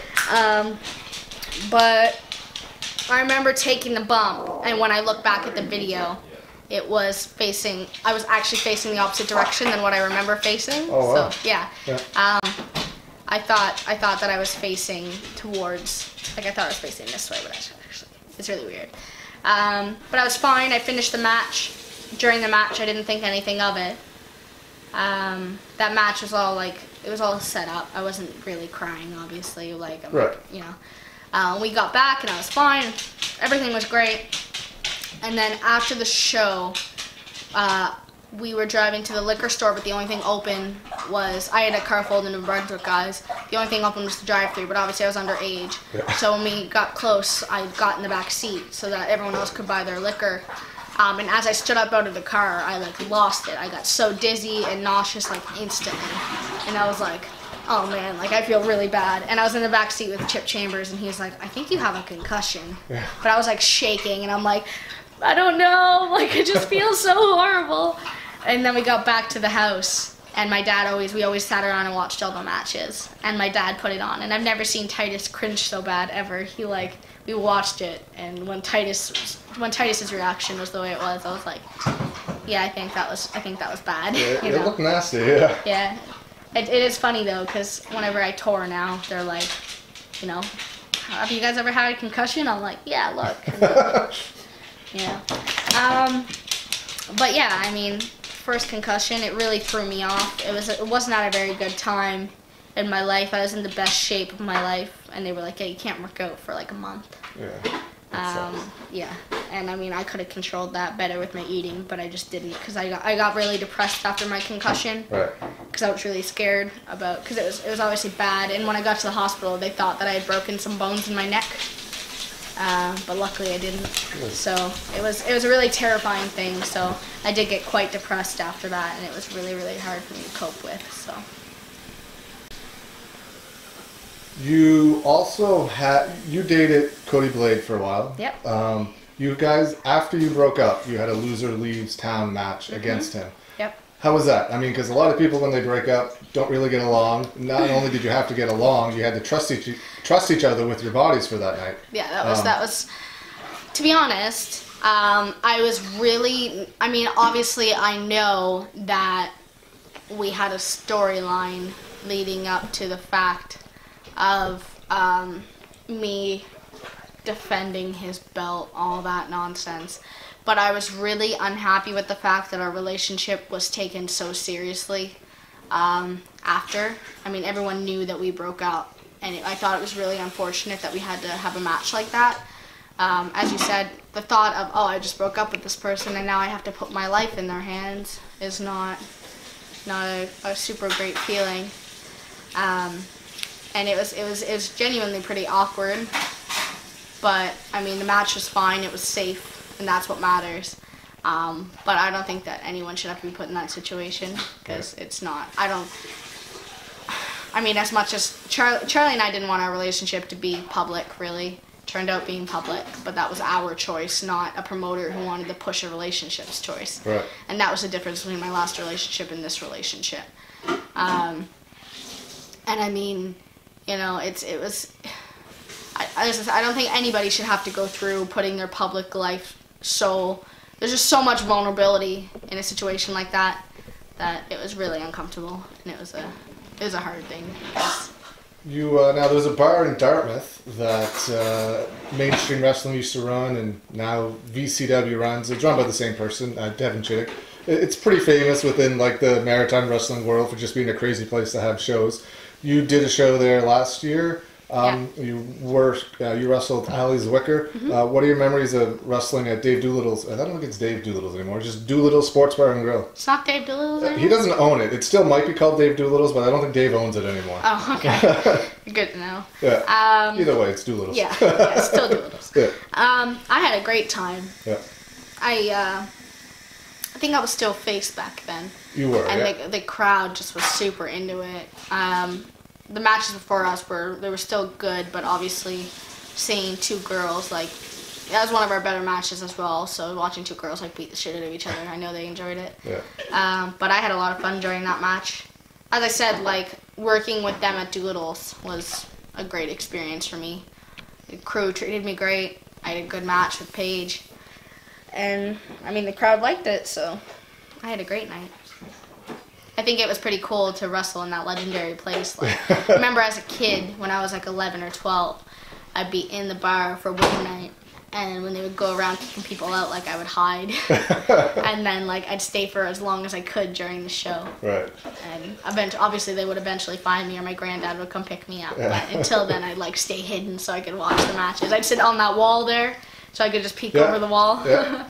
It's such a, when you think about it, the amount of people that have wrestled there over the years, it's crazy. It's just like a bar in like Dartmouth, you know? Well, I think it's really funny too. I noticed in a couple of your other interviews saying how many of us are in the same room at the same time and don't notice it. Yeah. And like, that, like I said, that show Kobe always talks about, yeah. you know, in 2014, I was in the front row and he says about how bad it was. And in the matches, you can just see me sitting there and I'm like, what is happening, you know? And it's funny when you look back at different situations. Yeah, I see your dad in a lot of the old videos when I go back and watch. I don't remember him like being there because I didn't know him at the time. Yeah. But I'll go back and I'll see pictures or videos. I'm like, that's Mike in the front row with a "Use My Boot" sign or something along those lines, right? Yeah. Or God love my dad, man. I've grown he's done so much. I've grown such an appreciation for him. And, yeah. I mean, I've always appreciated him, but in the last year, especially with not being home a lot, like, you learn to be a lot more appreciative of it. I realize how many times, like, me and my dad have set up a ring so many times, just the two of us, you know, and that's not even when the ring was set up at our house. That was when, you know, at shows, when I'd be the first person there and the only person there, and it'd be me and Dad just setting up a ring over and over again, you know. Dad doesn't have to help with that stuff. He's a parent. Right. You know, no one else's parents come to the show and help us set up, you know. He didn't have to do that, but he just loved it so much. And I think obviously when I stopped being booked with UCW as well, my dad still went, and people were like, don't you find it hard that your dad's going? I'm like, absolutely not. Yeah. Like, I would never ever take any of that away from my dad. All the stuff that he's done for me, you know, just because I'm not booked with someone anymore doesn't, so for anybody wondering too, it's a good thing. You know, just because I'm not booked there anymore doesn't mean that my dad should have to lose something that he loves, right. You know. 100%. He can't always travel to New Brunswick because he works, you know, but every second that he's not working, he's at every other show. Yep. Just because I'm not there shouldn't justify why he can't be. And I know at one show he was asked to actually leave ringside. Yeah, that was so weird. Chuck supposedly told him he had to, which isn't also true. Because we always talk between the matches and stuff, and sometimes there's not that much time, so we don't have a lot of time. But then there was a break between one of the matches, and I went over to say something to him, and I'm like, where did he go? Where did he go? Like, maybe he went to the bathroom or something, but then I realized he's not coming back. And then I saw him, like, standing in the crowd filming, and like, so I went over and talked to him after. I'm like, that was so strange. That was one thing that really pissed me off, because you can fuck with me all you want, you can take my bookings, you can call other places, you can tell them not to book me, you can run my name through the mud, but don't fuck with my dad because the heat that you have with me. That's not okay. It was messed up. You know? My dad has, and I mean, especially my dad, we brought in over $15,000 worth of money to UCW for tickets and all that stuff, you know?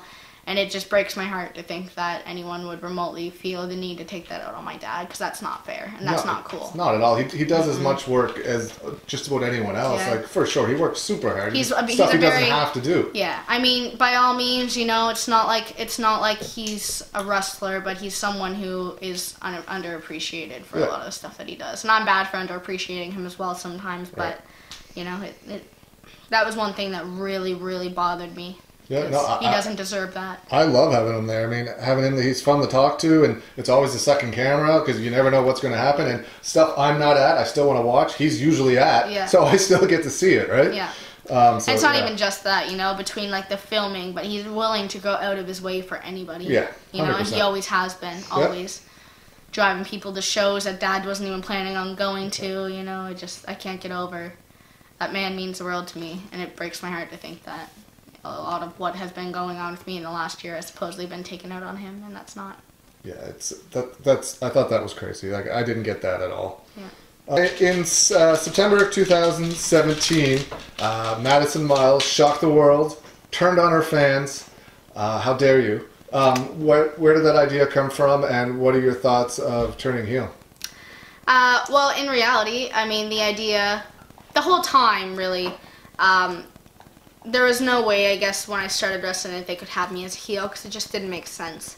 When it came to me and Ali's Wicker wrestling, I had more experience, so I probably should have been in the position of the heel, but again, it never made sense. So they've wanted to turn me heel for a while, but they couldn't turn me heel until there was another babyface girl to really rely on. That wasn't Paige, because both of us had started out around the same time. So we needed something that made more sense.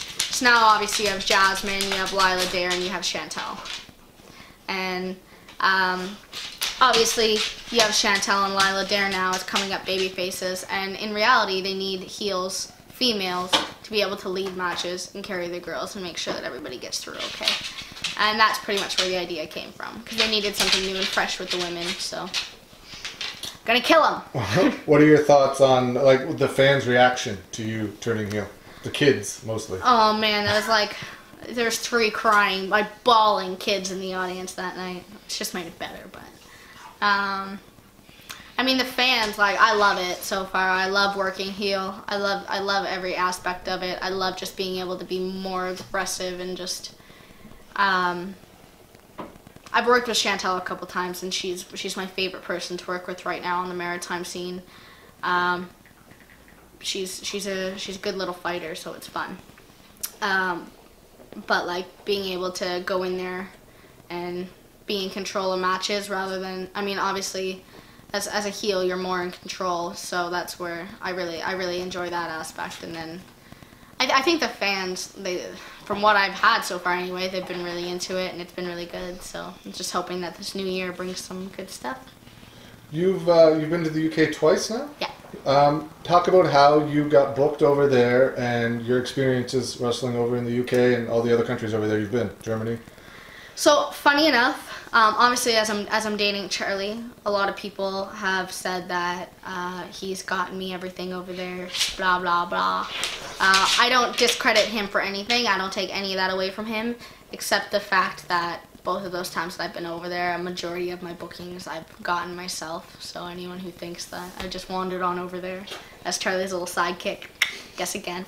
No, I mean, I reached out to a couple of promotions that I knew from Caitlin Diamond, a couple of promotions I knew from some other girls who accepted a lot of out-of-towners, a lot of Canadians.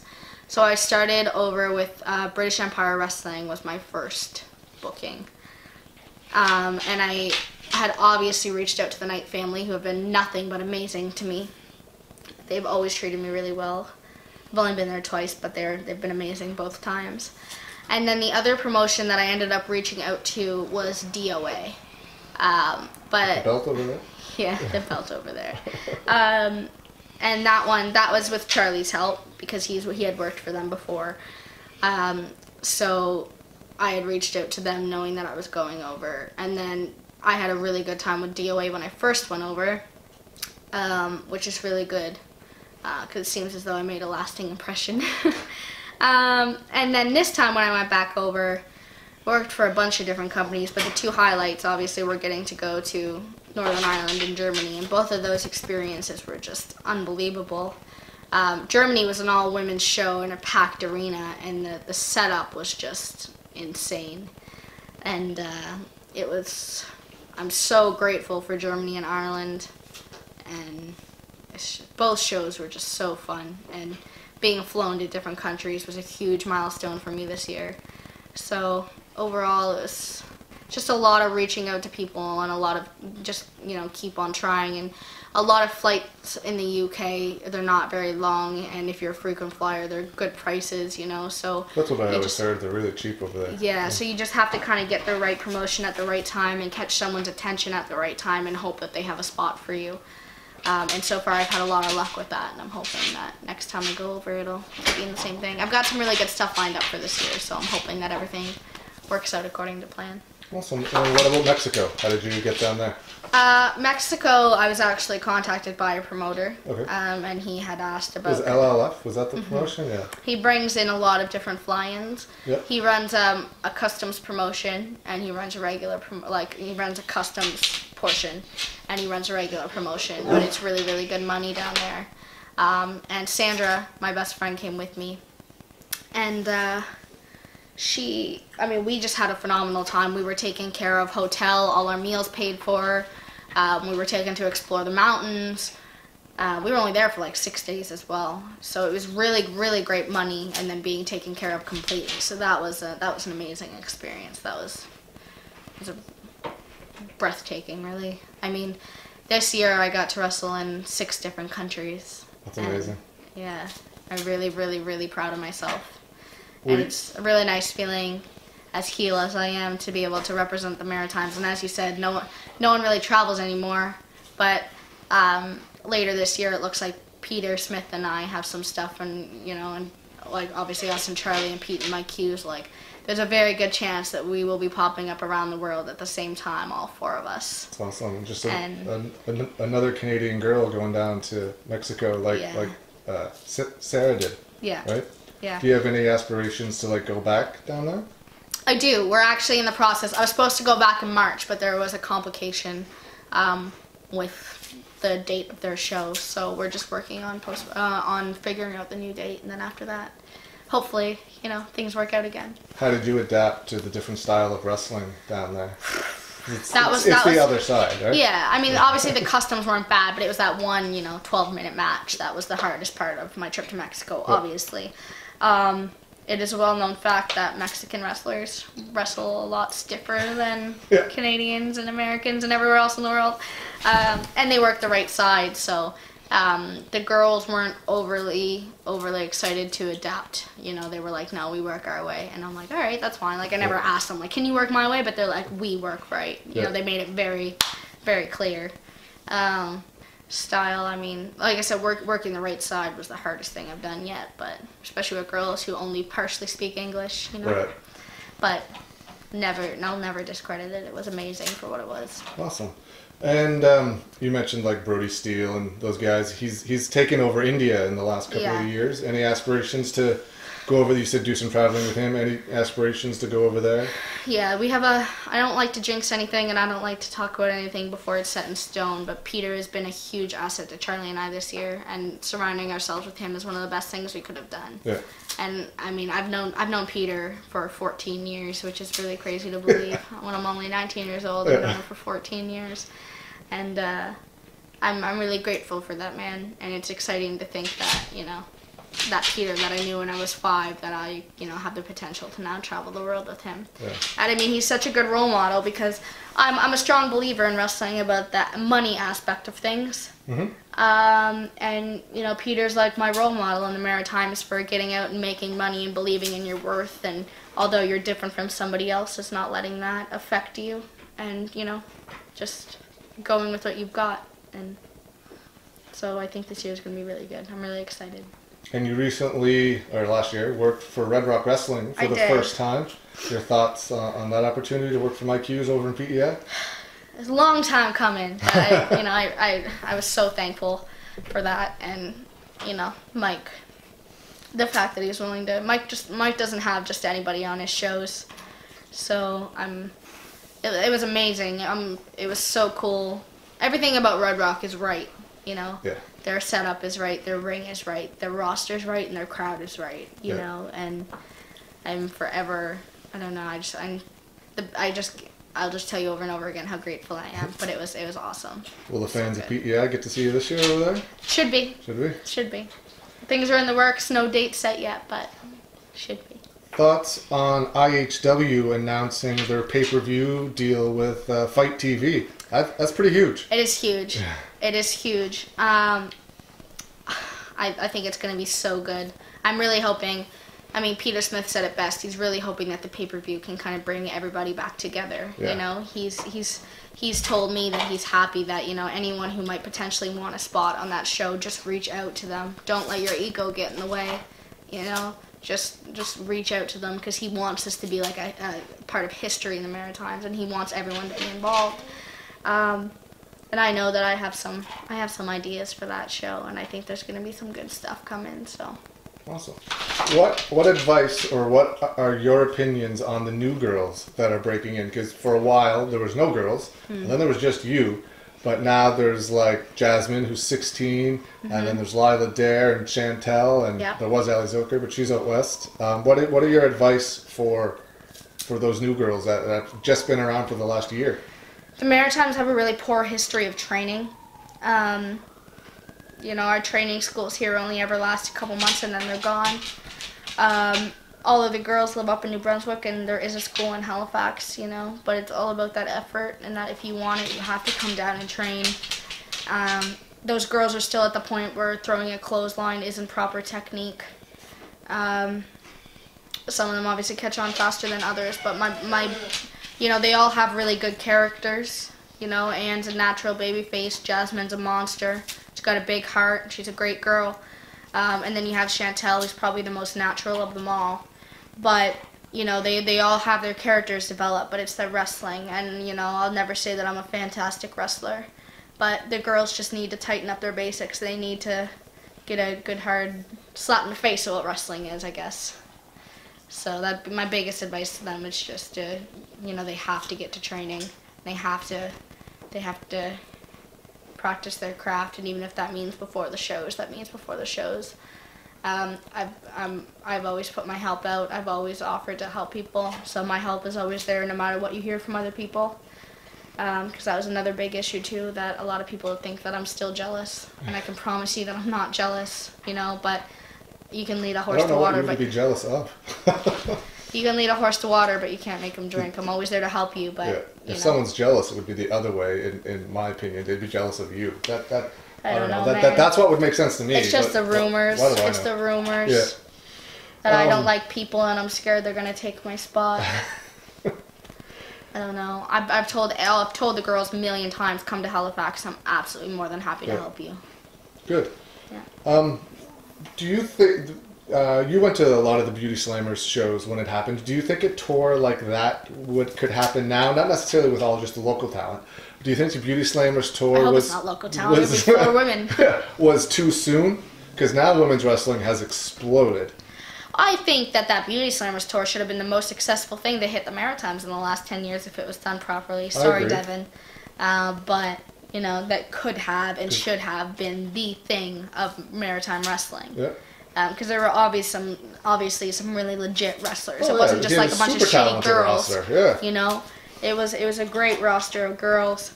I do think that now it would draw. But the question is, who's going to do it? Right. You know, one company has the money to bring girls in, one company has the girls. Yeah. So, what are you going to do? That's right. You know, I think it'd be great, and I do think it could draw. I think it really would draw now, actually, now that I say it. Yeah. But I agree.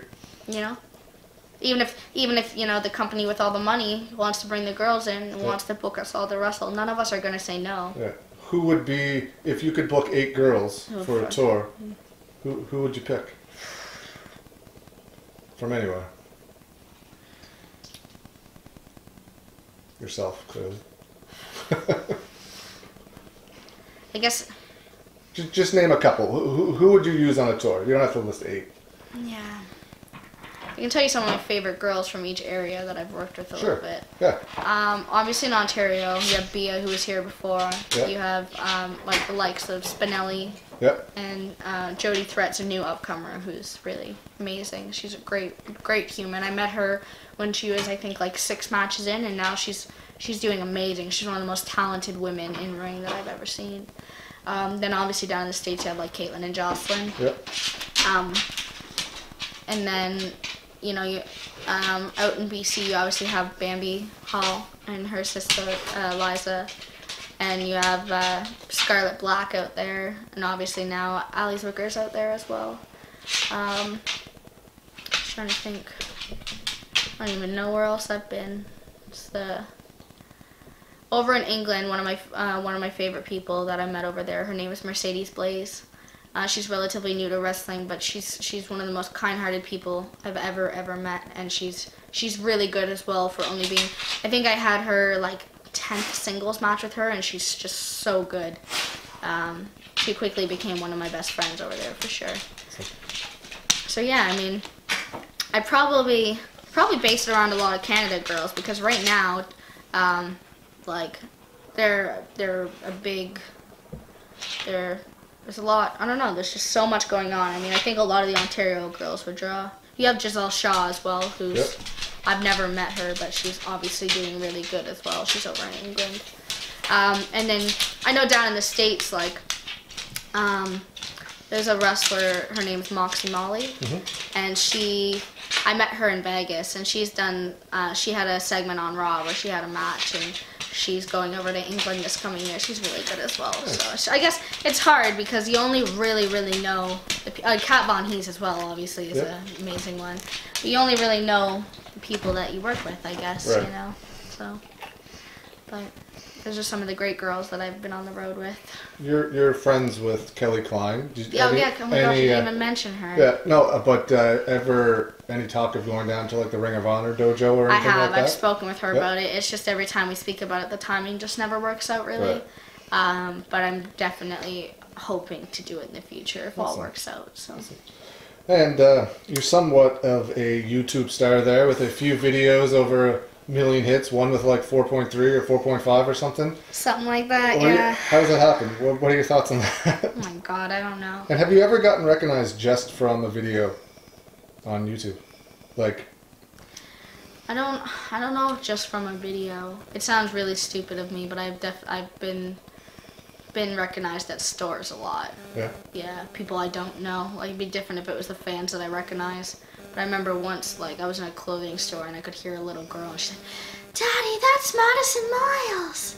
And I'm like, oh my god, I'm like, what's happening right now? And, like, there's a little girl hiding behind a clothes rack who, like, you know, recognized me from shows. But I'm pretty good at remembering fans, and I think it's pretty cool when you don't recognize fans and they recognize you. So, yeah, that's awesome. Yeah. All right, we're going to get to some fan questions here.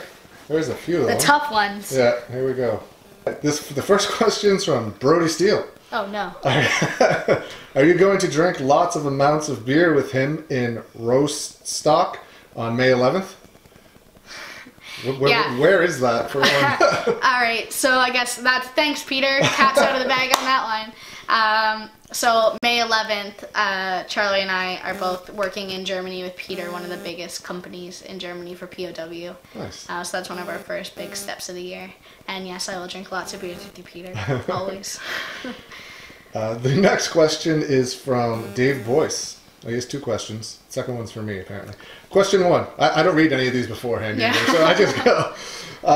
Was being the ring bell girl beside Dave Boyce at Wrestle Centre the single greatest moment in your career? By far. Seriously, Dave, being ring bell girl with you is better than Mexico, England, Germany combined. Like, you are the light of my life, Dave. What happened to F.U. Dave? We're going to pretend that doesn't exist. That doesn't exist anymore? The second question is for me. Do I ever stay home? No. From Reginald Birch, Skinny Ref. Has anyone really been far even as... Man, he didn't write this right. Has anyone ever been far even as decided to use, even, go, want to do, look more like? Okay, I don't know what that's talking about. Are you on drugs? Here's what it says. Somebody else wrote, huh? Yeah. Has anyone really been far even as decided to use, even, go, want to do, look more like? Yes. Some of those are inside jokes. I don't always get them, but that's not one. All right. This might be a call-in. Next fan question, Tyler Langell. What was your best matches in your career so far? So I'd say one of my most favorite matches I recently had in England was a War Trials match. So it was a 6-man elimination. 6-man? Yeah, 6-man elimination. It's my favorite and I don't even know. A 6-man elimination match, and I had so much. It's probably one of the highlights of my career. It's just so much fun. Another one of my favorites, which is highly not talked about because it's not on YouTube, listed as public, is my I Quit match with Chris Hicks. One of my favorites of all time. Jujube fight. Why is it not Pie in the public? face. Because at the time, IHW had their deal with Bell, I think, when they were doing the Community One. Okay. So we weren't allowed to post stuff on YouTube, so it's all listed on private. Oh. Now I guess I could release it. Yeah. Probably should. Get that stuff out there. Yeah.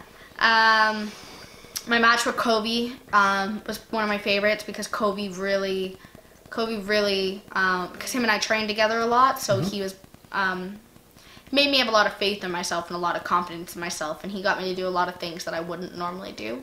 But it's just having someone who knows what I'm capable of and being like, Maddison, you know how to do this, so just do it. Right. Just don't pretend like you don't know. I recently had a match in Germany with Katie Harvey that was really fun. She was it was my first time in Germany, and like people in the audience knew who I was, so they were really like interactive with the match. There was so much. They were so loud, and there was so much going on, so it was a lot of fun. And then I had, like I said, Kelly Klein. Those matches were always really great. Working with her, but the last one that really stands out to me would be me and Julian is our face-on-face match in Riverview, and that happened last year at some point. I can't really remember, to be honest. But Julian was another one, just like Kobe, who really Julian had the most interesting psychology, and it was the hardest to follow because I'm not really great at face-on-face, but Julian was another one who just brought it out of me and what I can do. Yeah. And working with him was one of the most amazing things I've ever done. This one's from Troy Kenson. Yeah. Kenson. With AEW being the new thing, if you were offered an opportunity to go to any promotion between AEW, NXT, Impact, or ROH, which would you choose and why? To be honest with you, I'd probably have to go... See, it's hard because I guess I would say NXT because I think they would be the best for exposure, getting your name out there, getting those extra training basics, having them... Obviously, being a part of NXT is like a full-time thing, you know? You're consistently training weights and in ring. I feel like my gut would have to say going with WWE NXT. I guess it just depends because I guess it's changed the situation if you're going to be in NXT developmental forever, you know, or you're going to be quickly moved up. I guess it just depends. But. Daphne Doucette, who is your biggest fan from wrestling? Daphne Doucette.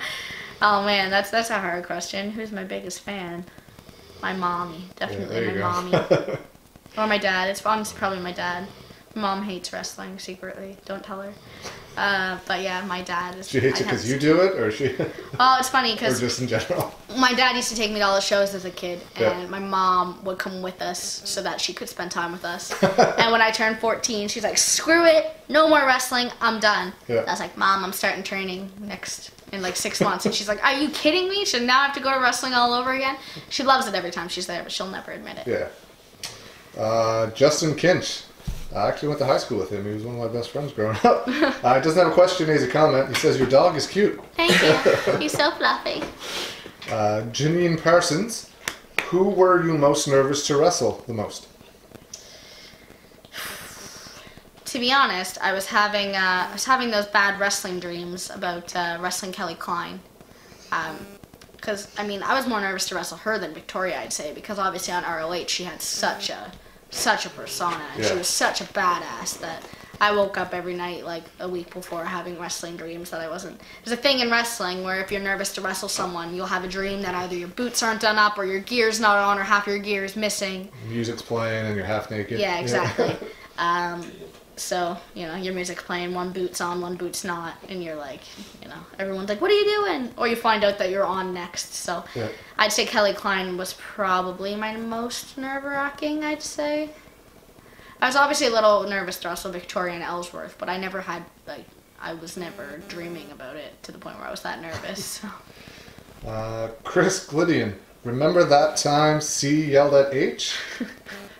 One of my funniest moments in wrestling. That, folks, is an inside joke. But Chris, that was one of my favorite moments in wrestling. Rockstar Chris Cole. Riley Puddester, best memory from Newfoundland.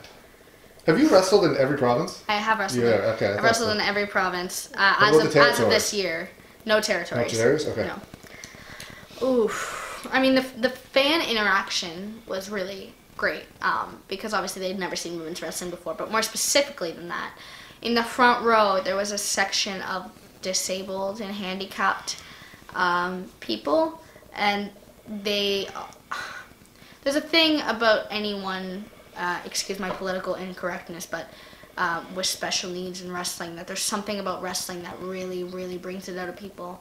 And they were just, there was literally 2 of them in tears, you know, because they were just so happy to see a woman wrestling. And afterwards, I got a message from one of the carers, and they had said how much that experience meant to them, to be able to see a woman and see somebody different do something that they all love to watch. That was probably my favorite, like, most touching moment in Newfoundland. That's awesome. Leo DeWolf, who is your top 3 female wrestlers you would like to work with from WWE, TNA, ROH, etc.?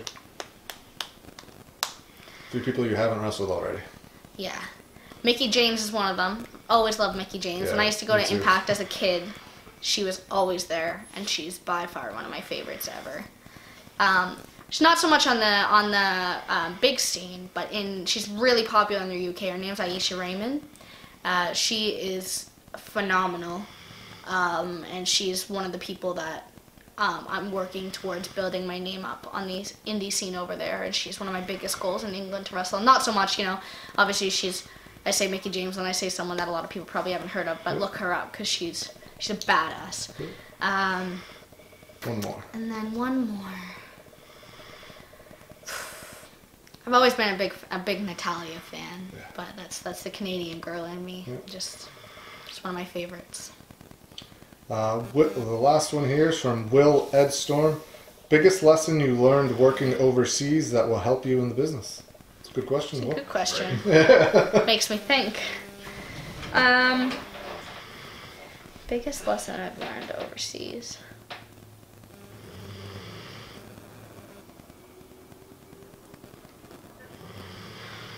To be honest with you, I wouldn't maybe call it so much a lesson. But as I said earlier in the interview, for anyone who might have missed it, this last year of working has been an absolute game changer for me, personality-wise, wrestling-wise, and the biggest thing. It's funny, if any of you have seen the trailer for the Fighting With My Family movie with the Knights, one of the quotes that The Rock said is, "Don't focus on being the next me, focus on being the first you." Yeah. And that was something that really, really stood out to me this year. Because I had a lot of doubts in myself when it came to traveling internationally, but every international experience I've had so far, I've honestly done the best that I thought that I could.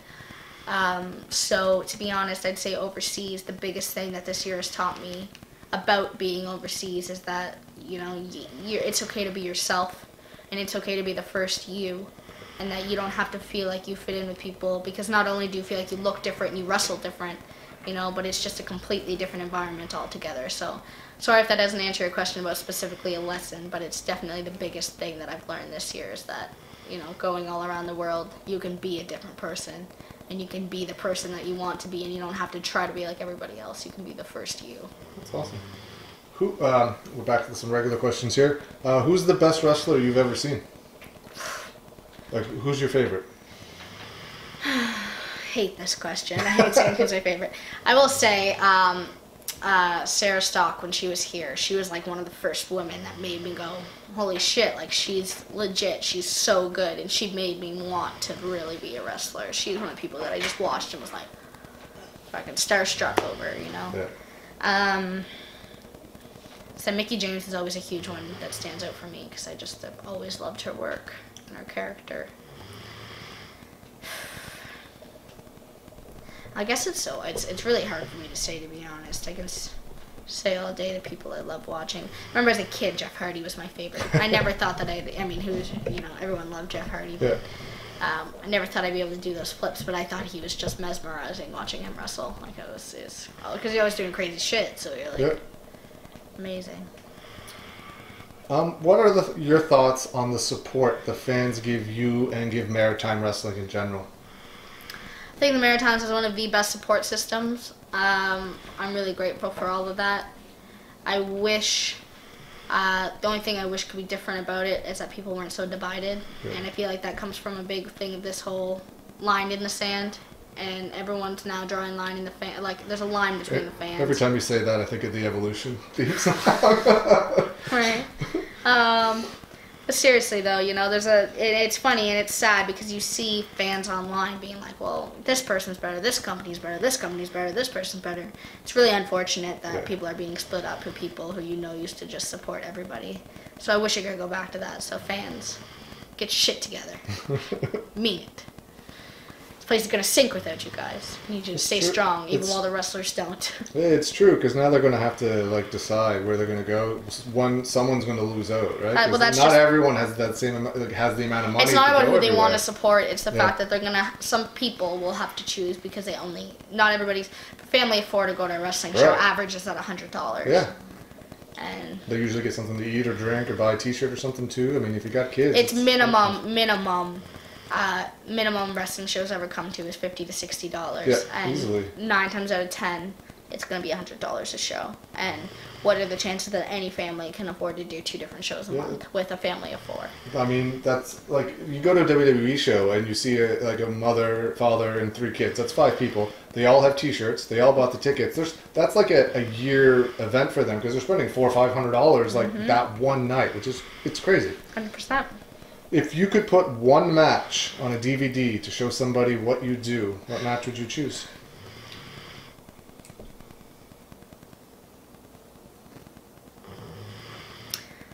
Probably say my War Trials match, my most recent one, the one that I was talking about earlier from England, 6-man elimination match. I feel like I really got to showcase what I can do. I work with a girl, I work with a guy who's like the same size as me, I work as a guy who's like a little shorter than Charlie, but a lot bigger, so I feel like Is that the one I saw, the one you sent me? Yeah. Yeah, that was good. Who is your favorite wrestler to watch in the Maritimes right now?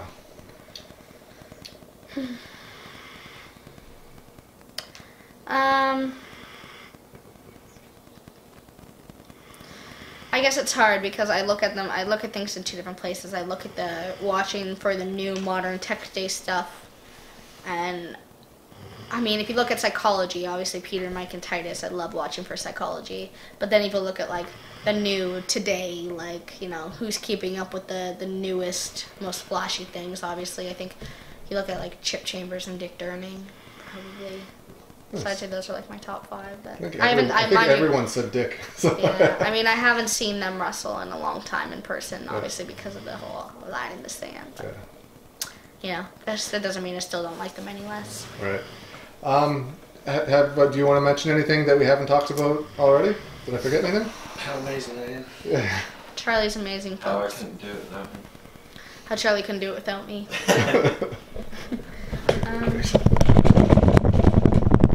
Do you like my bunny mermaid pajama bottoms? Like they were actually my mum's and they were giving them to Maddie, but I took them and they're comfortable. Tremendous. Any closing comments for any friends, family members, or fans that might be watching this? I tell my family every day how grateful I am and how much I love them, especially my parents.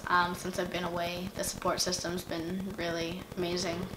To be honest, my biggest thing I want to say to the fans is just please don't make a choice. Please don't feel obligated to make a choice in what's going on in Maritime Wrestling because in a sense it's really childish.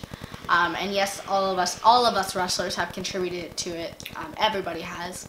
And we understand that not everybody's income is the same and some people only want to go to certain shows. But don't have that mentality that it's company versus company. Just watch what you want to watch and support who you want to support. And try, if you can support everybody, support everybody. And lastly, to all the promoters for 2018 who have given, I guess for my whole career, but 2018 specifically, who have had faith in me and given me opportunities, especially Alec at DOA, as I'm now the DOA UK Women's Champion. I just want to say thank you to everyone who's given me an opportunity, and I can't wait to see what 2019 brings for all of us. Awesome. Well, thank you very much. Now, you're one of only 2 females from the Maritimes to ever travel internationally. I would say you're definitely the most successful internationally traveled wrestler, female wrestler from the Maritimes ever. Right now, one of only, Brody Steele is obviously the most traveled. Then you have Mike Hughes, but there's only like 2-3 people in the Maritimes that have the international experience that you do now. You have it at age 19, and you'll have more matches and more experience in this year than most Maritime wrestlers will have ever, and that's not knocking them. So keep saying I don't try, everybody. That's your drive, your passion. I remember when Gary was training Crystal and Scott. She had a tremendous. She quit, but not training, but she quit wrestling. She had more passion than anyone else I've seen. And I said the same thing about, it's funny, it's all about females. I said the same thing about Sarah Stock when I met her. She had more passion and drive for the wrestling business than anyone I've ever seen. And now I tell everybody the same thing about you. If you're not the next person to make it from here, it'll blow my mind. Like, you'll definitely be watching you on TV soon. Thank you. All right, thank you very much for your time. Thank you. And thanks for doing this so quickly after getting back from England. No problem. Where can people see you wrestle next? Sorry. Oh man, so I've got my first show is February 1st at the Hubcap Comedy Festival at Moncton Lions Club. There are a couple more announcements that I can't make quite yet. And then, well, how can people follow you online to see those announcements? The biggest thing you can do is just add me as a friend, Maddison Miles on Facebook. Follow my Facebook page, Maddison Miles Pro Wrestler. You can follow my Instagram, Maddison_Miles. Don't use Twitter anymore because my Twitter got hacked. Thanks whoever did that.